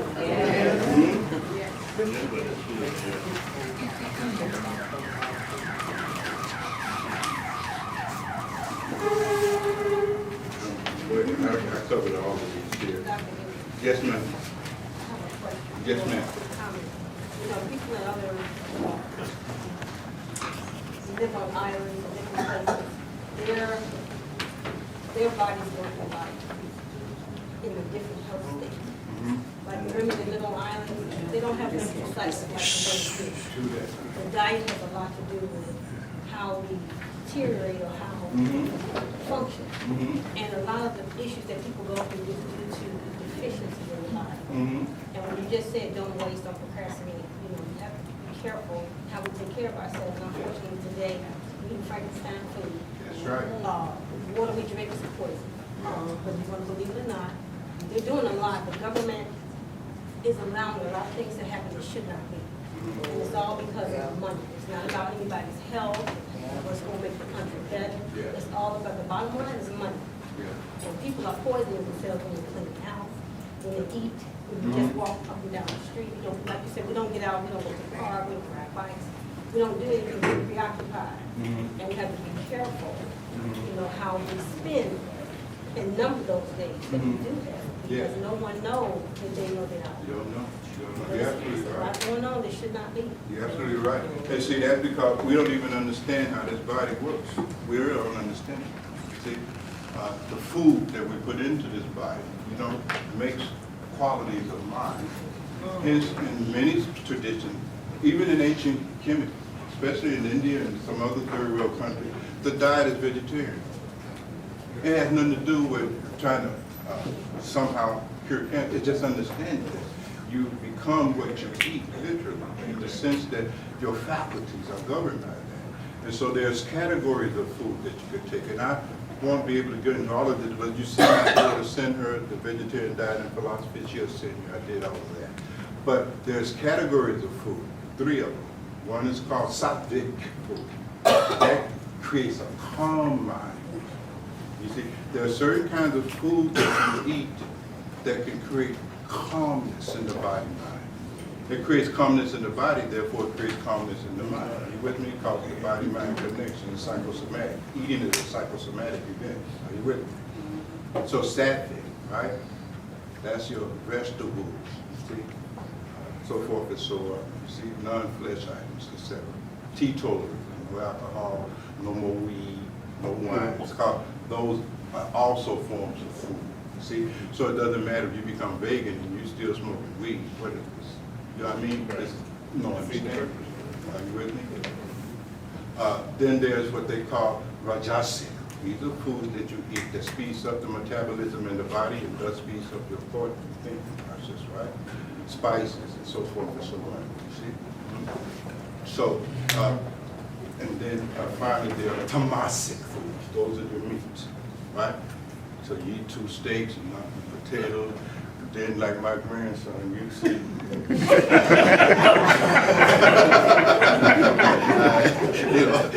go to sleep because those are tamasic foods. You know what I mean? You see, they drain the energy. Because why? It takes so much energy to digest that kind of food. So you might not know, but 70% of the energy in your body is dedicated to the digestion of food. 70%. So when you say, I'm so tired, I'm about to fall out, it's probably because you're eating wrong. You see, you don't use all your energy digesting the burgers, ribs. You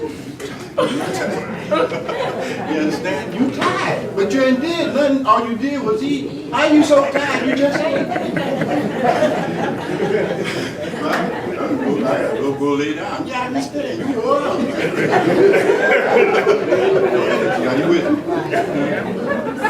So yes, ma'am, you're absolutely right.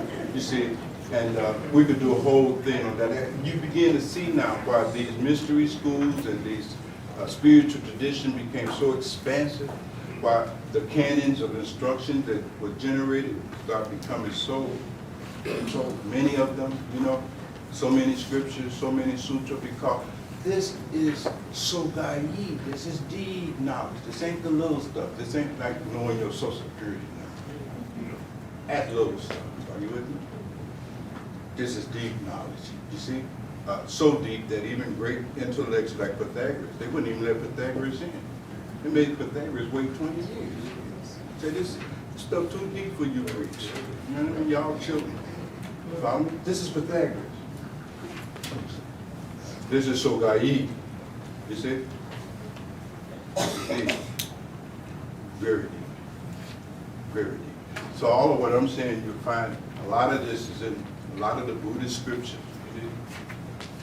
The Prajna Paramita Heradaya Sutta. Buddha goes into all of this. You see?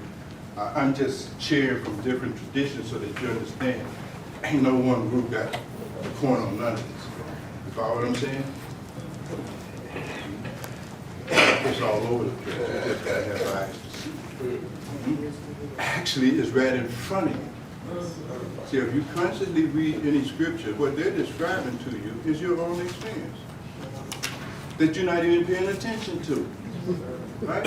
So they got to come and tell us y'all dying because we don't know. I don't feel like I'm dying. Y'all dying. Y'all got eyes you can't see. You got ears you can't. You out of touch. You're not seeing it. Go look. See. See. The ancients talked about that third eye, that eye of Heru. Right. The Hindus, that Tisrati, that gives you the ability to see what these two can't see.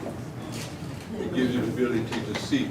There is no oasis out in this desert. Don't follow what your eyes see. Follow me? Third eye has to get over. You see? There's a different levels of quality of mind. I mean, it's a lot of stuff. You all did very good. Excellent. Excellent. Sometimes getting this kind of introductory background information is the most difficult part.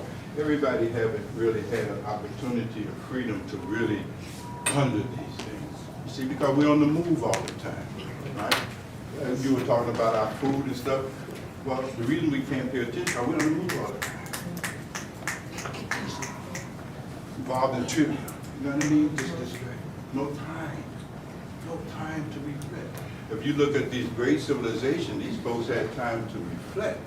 So that Nile River flooding, right? So in 6 months, they got all the food they need a whole year. They kick back and look at the stars.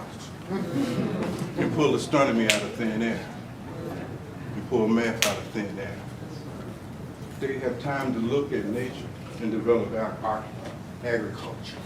Now we don't have to chase animals. We know how to grow food. They had time to kick back, to chill. Not at the club. Don't get this twisted. But to chill and observe and pay attention and became the progenitors of profound wisdom. Profound knowledge. And not just in ancient Kemet, you know, and ancient Mesoamerica, you see? The Olmec, the Mayans, the Aztec guys, you see? High wisdom, you see? High wisdom, even in Europe in some parts, you know what I mean? So Europe wasn't simply bereft of the spiritual tradition, it just didn't take ground, it didn't catch a fire, but it was there too. It's our knowledge. So it's really an endless thing. Now, let's keep moving right along here because sooner or later you guys got to leave the safety of sanctuary here, get out there and try to hope that a bus don't get you. But if it do, I haven't done my part. You can't blame me. Let's talk about dying with grace and dignity. Then we'll have a little time for open discussion because I want to learn something here too. You know what I mean? This is a two-way street here. So I don't charge a fee for these kind of things because my payment is you share your knowledge with me. I'm here to learn. Dying with grace and dignity. So let's contrast the two. What's without dignity versus with? What's the difference?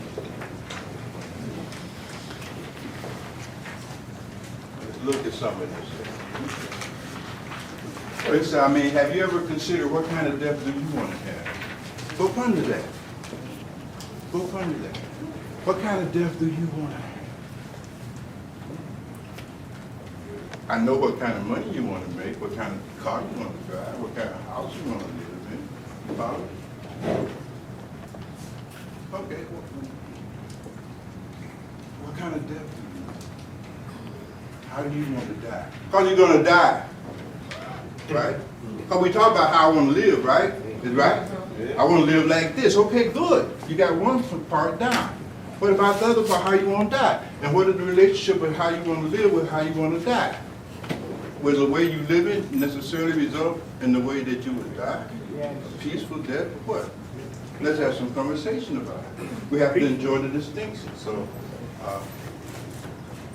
how is it? Yes. I don't want to die with a lot of grievances and unresolved things within myself, nor toward other people. Okay. You don't want to die with, what you said, a lot of regret? Yeah. Resentment? None of that.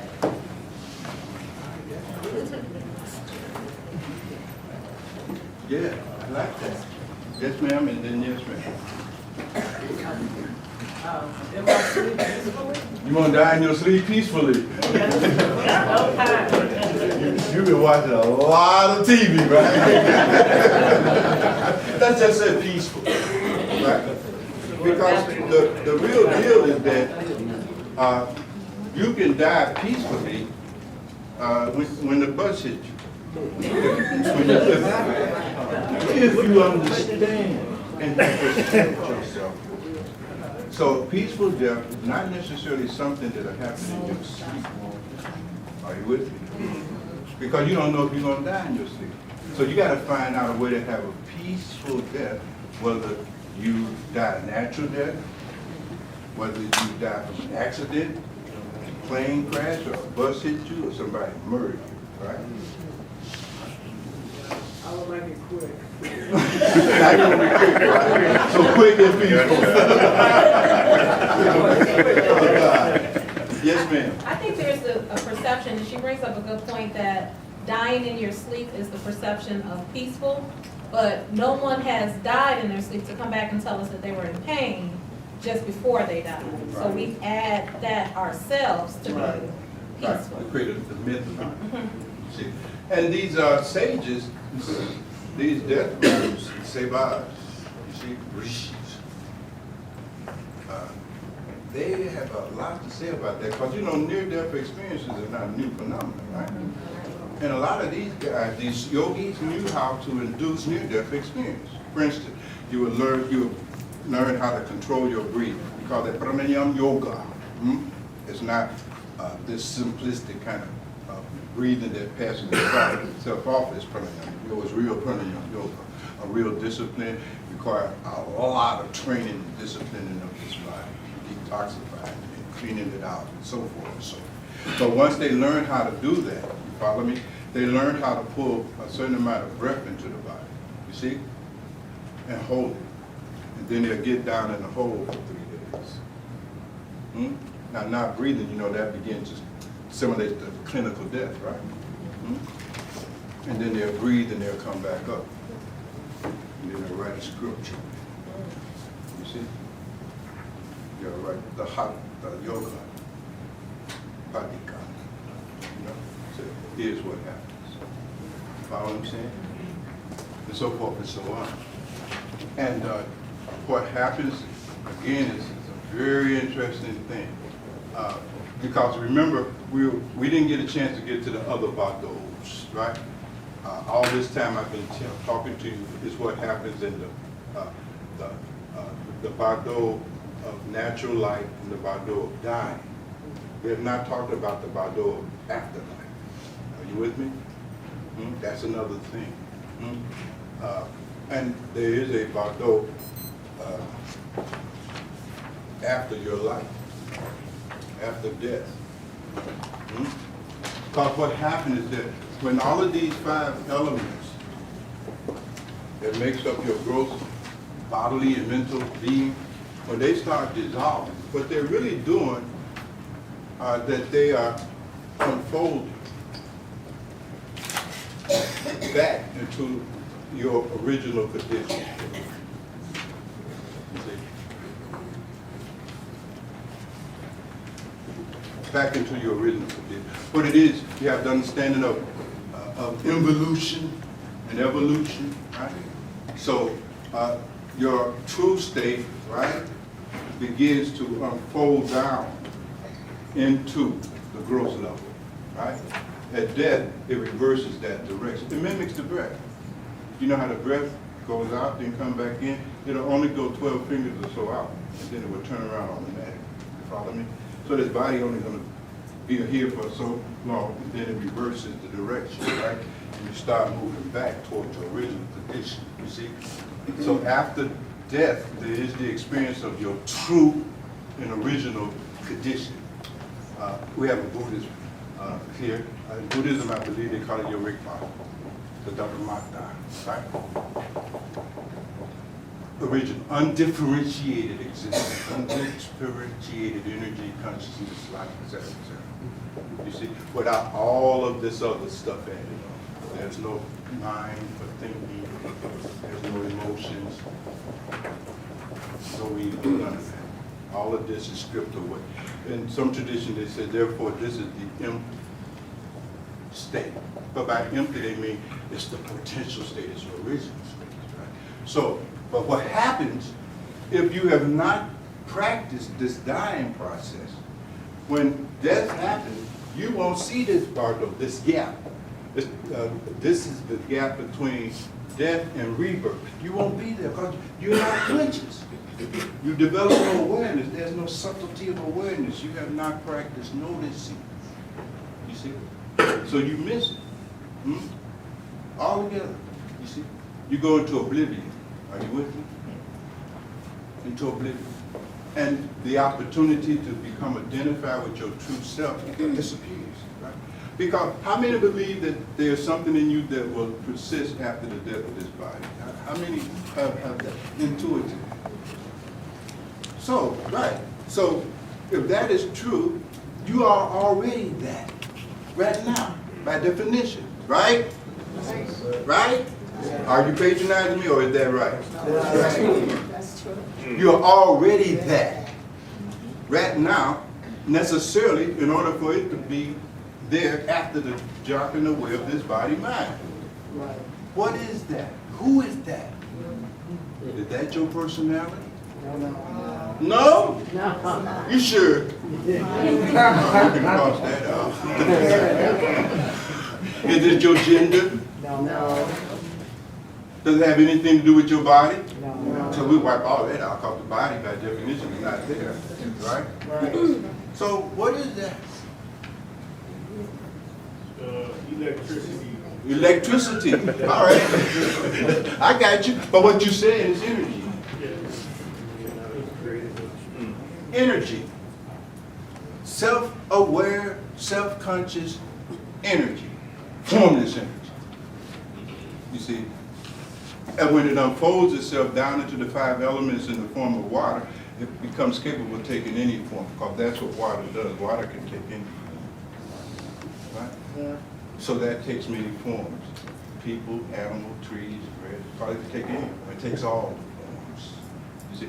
But when you reverse the direction, Father said, it becomes formless. So you're something that's kind of formless, right? All right, well, that's one. I'm ready to go. I'm done today.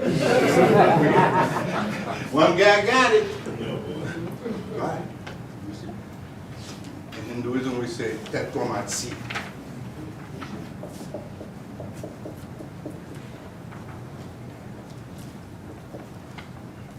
Tao is that. Tao. That is Tao. The ancient Egyptians said, Nukasa.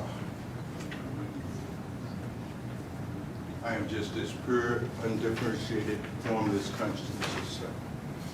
Now I said we're getting very deep now. You see my point? Now we're getting very, very deep.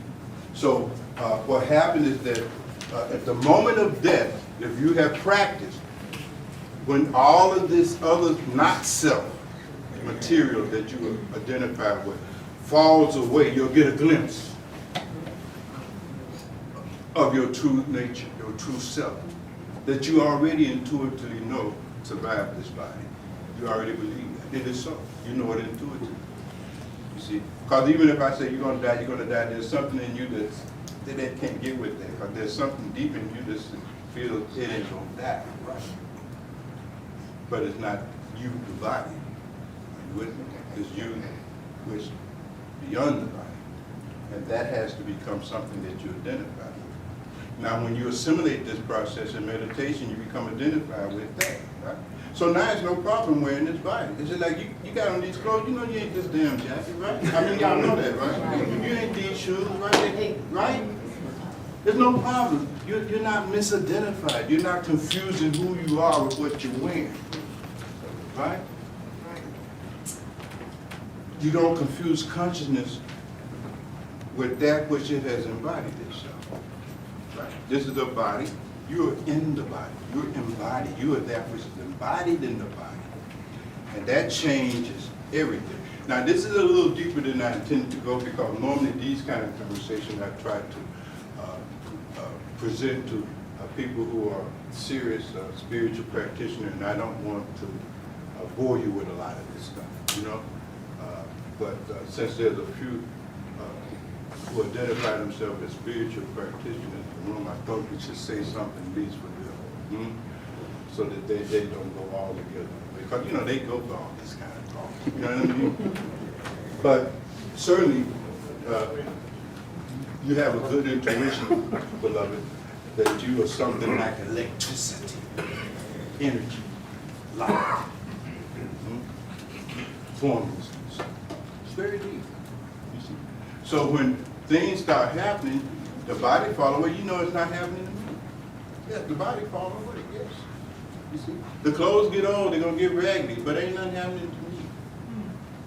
So you don't panic. There's no fear. And remember, you can't have peace of mind if you're full of fear, right? How you gonna have peace of mind? You're scared. You're scared for this to drop. So how would you have peace of mind? Because when it starts dropping, your fear will overtake you. Because you identified with this. Are you following my argument? So no peace of mind for you. Follow?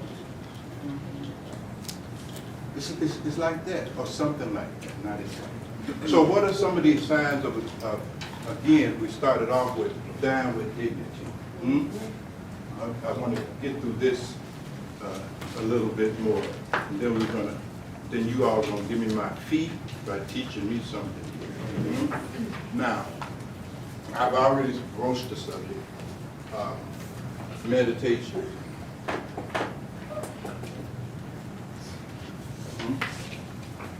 Meditation, I dare suggest, is one of the only authentic means by which you will be able to have a death full of dignity and peace.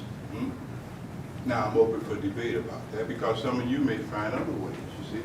Maybe if I drink a fifth of alcohol, that'd go out with that. I mean, it's possible, I don't know. But I mean, if you found have a suggestion, I'm open, you see.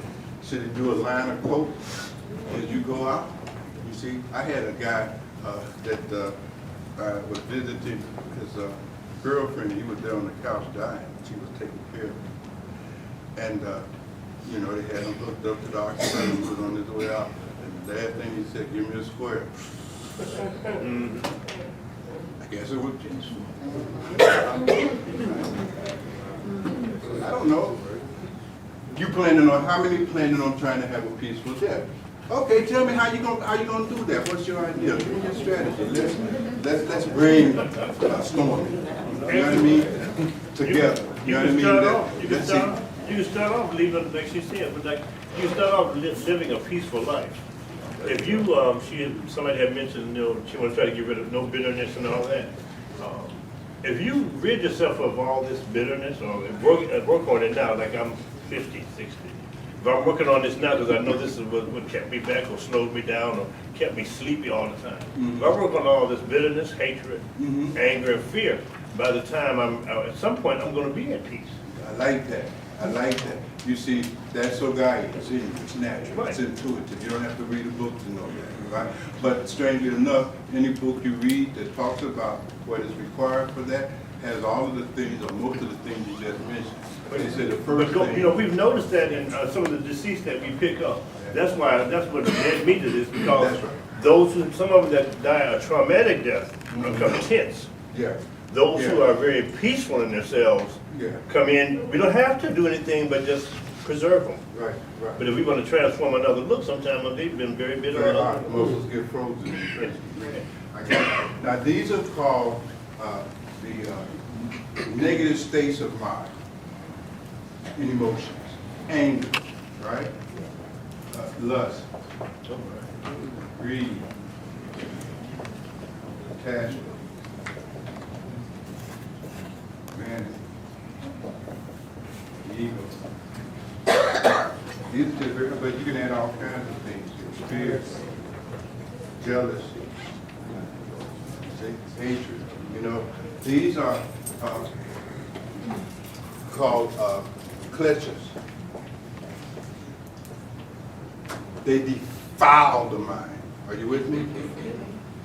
So when your mind is full of anger, lust, greed, attachment, vanity, it creates a turbulence. Because see, a peace of mind is a quiet mind. You know.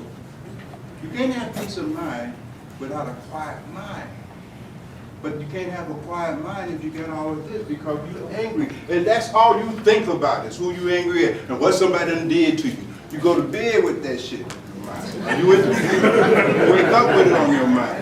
You see, every 12 seconds you angry about this, you angry about that. You angry at the weather. You angry at the people. You just angry all the time. Your mind is just always in a flux, a turmoil. You can't have no peace. True? Like a ticking time bomb. So the scripture said, manage this anger, transform it. We call that transformation of these negative states of mind. We call that tantra. Tantra, because it's transformation of energy. See that same energy that makes up anger? On the opposite end, that's love. Transform your anger into love, and you have peace of mind. You understand? But you can't walk around here full of all this anger, thinking that you're going to have some like peace of mind for the first 59 years, and then at 60, die peace of mind. That ain't happening. We call that self-delusion. You're deluded. You follow me? You're not in touch with reality. You wishful thinking. You're still 7 years old. Are you with me? Something in you have not grown up. You're operating out of a state of profound ignorance. Can't have lust, you see? Sensual desires. Follow what I'm saying? Can't do it because lust is always this craving. You see? Craving. And you're craving for something you don't have now. You see? Craving. I need to get this, I need to get that. And then when you get it, you never get what you wanted it for. Because your lust is a function of your desires. Desires are a purely mental phenomenon. This is Sogai. This is Gabera, as the Buddha called it. Because desires are not really purposed or connected to the fulfillment of any need. So you're constantly out there, craving, and never becoming satisfied. Are you with me? Because you say, well, let me get married and I'll be satisfied. Okay, that lasts for 6 months. Now let me get divorced and I'll be satisfied. You know what I mean? And this is how it goes. You follow me? Let me have some kids and I'll be happy. Okay, you get the kids, and then when they turn 14, how to get rid of the kids. These are not real needs. Are you with me? Now here's the distinction, and this is just an analogy, so you have to take some of this lightly here, but analogy is one of the only way I can articulate it. But let's say like this is water, right? I'm thirsty, you're thirsty, right? We take this water. We're not thirsty no more, provided you drink enough of it to satiate the thirst, right? That's the end of that, right? Now, contrast that with, I want to get me the newest Mercedes-Benz, and you go get it, right? How long are you going to be satisfied?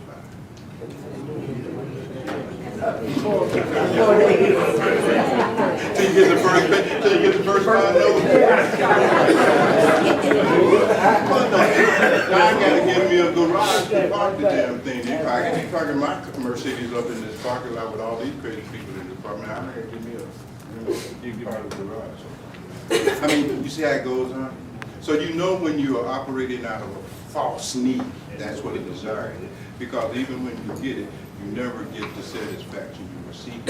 You off the track and you run again. That's lust, right? That's lust, the pursuit of a false need created entirely in your mind. Really? Yeah, because it's your imagination. You imagine that if you got that, you will be fulfilled and satisfied. You're imagining it. You see, you're not imagining the water. You're drinking the water. There's not an action going on in your imagination somewhere. You follow me? It's not a real need. And that's why you fulfill one desire, another one pops up. Am I right about it? Yes. Another one pops up. This is how it goes. Right? There's only so much water you can drink. And if you're that stupid, your bladder, your body has a defense system against your stupidity. It fills the bladder up and you start pissing all over yourself. Body ain't stupid. It ain't gonna let you bust this bladder. Just stupid. There's only so much food you can eat. If you try to go past that, the body shuts down. You know what I mean? And then you just... You understand what I'm saying? The body has its own intelligence. Yes, sir. You know, the gentleman that just shared, and I agree wholeheartedly with him. Personally, I have this belief, and it's if I'm positive, productive, happy, joyous, and free, and I bring good things to life, and I manage my emotions, that my transition will be smooth. Yeah, it will be. And my life is complete. Yeah, I'm happy. No, you're I right. desire things that are reasonably attainable, right? But you hit me with something when you talked about as we get older and the liquidity diminishes and the thoughts start to run, right? Most of the time I'm very peaceful and I control my thoughts. Or I lock them into a lane, okay? I have a desire, and I don't know if it's centered in reality, okay? Help me with this if you will. All right. Oh, I'm like maybe 5 classes short of a master's. I don't want to do the other 5 classes. I don't see where it's a benefit to me.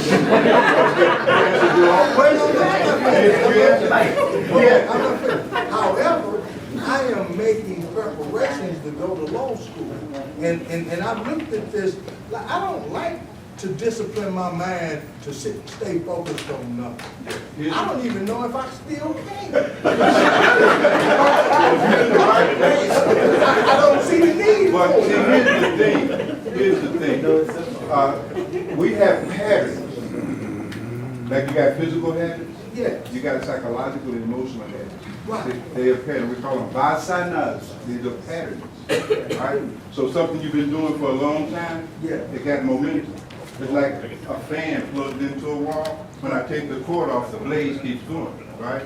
Because you have programmed yourself. You habituated yourself. So even when you don't want to do it, the body-mind still goes and do it because you have no control over your body-mind. Right. Well, Follow me? I don't quite. Well, I mean, not quite, but you understand what I'm saying, Yeah, I do. right? I do. It's that parenting, that's that groove, what we call conditioning. Are you with me? Absolutely. Right. My anthem is stay in your lane. All right. All right.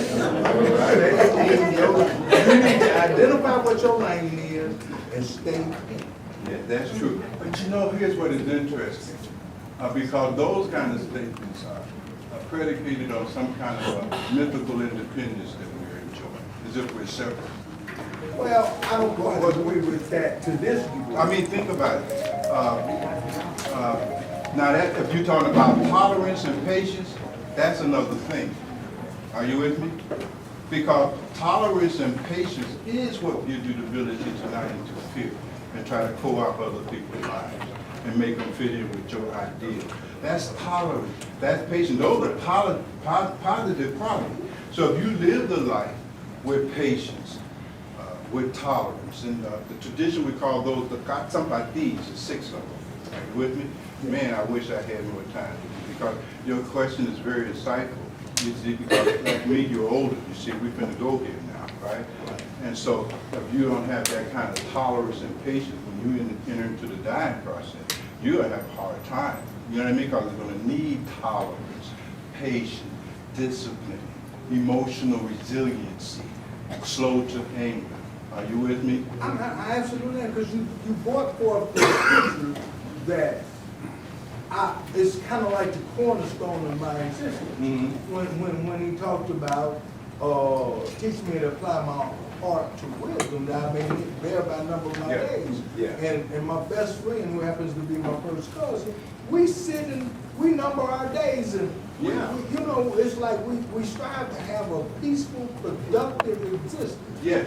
Anything that complicates that must be shed immediately. Absolutely. See what you're doing, you see, over the course of your lifetime, beloved, naturally, you have grown in your wisdom. You probably didn't understand that in some earlier stages in your life, but as you got older, you've understood something very profound.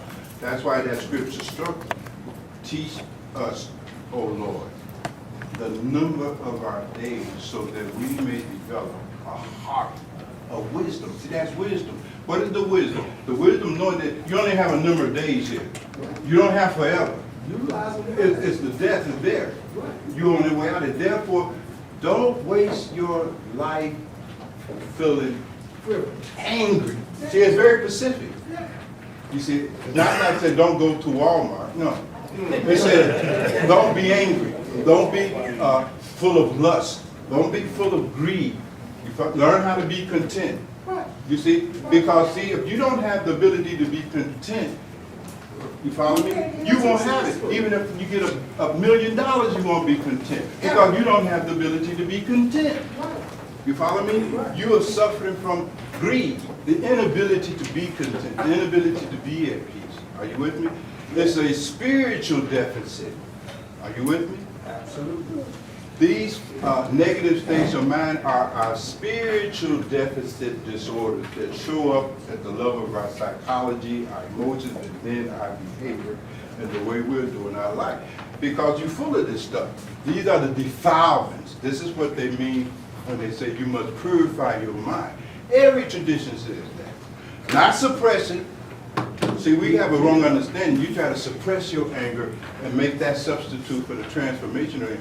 That don't work. You try to suppress your love, right? Particularly sexually, you understand? And then you become a pervert. Are you with me? Really, seriously. I mean, you become addicted to artificial forms of self-gratification because you suppress it. You ain't managing it. So it's a very deep discussion, but the point I was coming to was that when we talk about dying with a peace of mind, first, your mind got to already be peaceful before you die. It doesn't become peaceful after you die. It must be peaceful when you die. And as you are dying, and as you are living. See, so it starts first with as you are living. Then that will be as you will die. And then that will be as you will be with death and afterlife. Because that's core stuff. See, so it's no trickery here. No, see, no, this is work. Now this work is called sadhana. This is the spiritual process. Sadhana. You must do sadhana. You see? Meditation is a part of sadhana. There's many others. Dietary practices, so forth and so on. You definitely got to be moral. Are you with me? How would you be able to be peaceful and you're not moral? You're not even an ethical. You're not even a good human being. Come on, who we kidding? You follow what I'm saying? Now, the other one is vanity, right? Ego, because this is a big one. These others are easy to see because they're so gross. This ego, vanity, that's very subtle. Because what we do, when you're a vain person, you arrogate to yourself qualities and characteristics and virtues that in reality you don't even possess. So you say, well, I'm a peaceful brother and I get along well with people. Well, you don't have 4 wives, man. One of them wouldn't stand your ass. What are you talking about? Where's the evidence? There's no evidence. It's propaganda. It's armchair stuff. Are you with me? That's delusional. That's what we mean by self-delusion. You are arrogating to yourself qualities and virtues that in reality you do not possess. You see, that's delusion. And that's what ego and vanity always produces. We become delusional. Now we say, I'm always honest, but let me find a wallet with $1,000 in it and see how honest I'm going to be. You follow what I'm saying? It ain't like that. So this process of the purification of the mind of all of its pleasures and defilements for the sake of being able to become free of all the turbulence of your thinking, that takes everything of a man That's the real deal. That's the dying part. You see? That's the dying part. You must be willing to die for the sake of living. Die to yourself. You must say no to your selfishness, right? And that's the real deal. You And it's see? a full-time job. It's a moment-to-moment job. 24/7. 24/7. And we will only make it 24/7 when we really understand. Unless I do this, then I'm going to be dealing with that reality, the dissolution of those elements, and it's going to be hell that makes Dante Inferno look like nothing. You see? And so it's a real thing. But the key thing here is you have to be honest. You have to be honest with yourself. I mean, I can stand up here and tell you all kinds of crap, right? And that's just propaganda. I can say, well, you know, I've been married for 48 years and I'm the best husband on the planet and my wife, and I treat her so. That's just propaganda. Now, if you want to know what kind of character I am, what kind of quality of husband I am, you don't ask me that stuff. Go ask my wife. Because she lives in direct interaction. You follow me? That's why they say that a man or woman who have real character, nobody will hold them in higher esteem than their spouse. The old African proverb said, if you want to measure a man's stature, go ask his wife. Don't ask him nothing. You follow what I'm saying? I do. Right. So it's like that. We're fathers and mothers in here, right? So I can tell you I'm a great father, I'm a great mother. That's propaganda. Go ask my children. You follow what I'm saying? Right? Go ask my children. You see? They'll tell you the truth. No, my daddy never came around. That's my baby daddy. That ain't me, my father. Are you with me? Are you with me? Yes, sir. It's like that. You see? It gets real hot. Fire. You see? Because we have to strip ourselves of all these lies we've been telling ourselves. Are you with me? We have to get straight. Get straight. Well, listen, I'm going to let you all get straight. It's 4:30. I will stay my time, but thank you for your teachings, and I hope something was said here that sparked your enthusiasm, especially my inner life professional. You know what I mean? There's going to be 75 million of us dropping dead in the next 10 years, right? And so I got to come by you. Are you with me? And my family got to come by you. And I want to make sure y'all take care of them as well as you take care of me. With that said, good evening.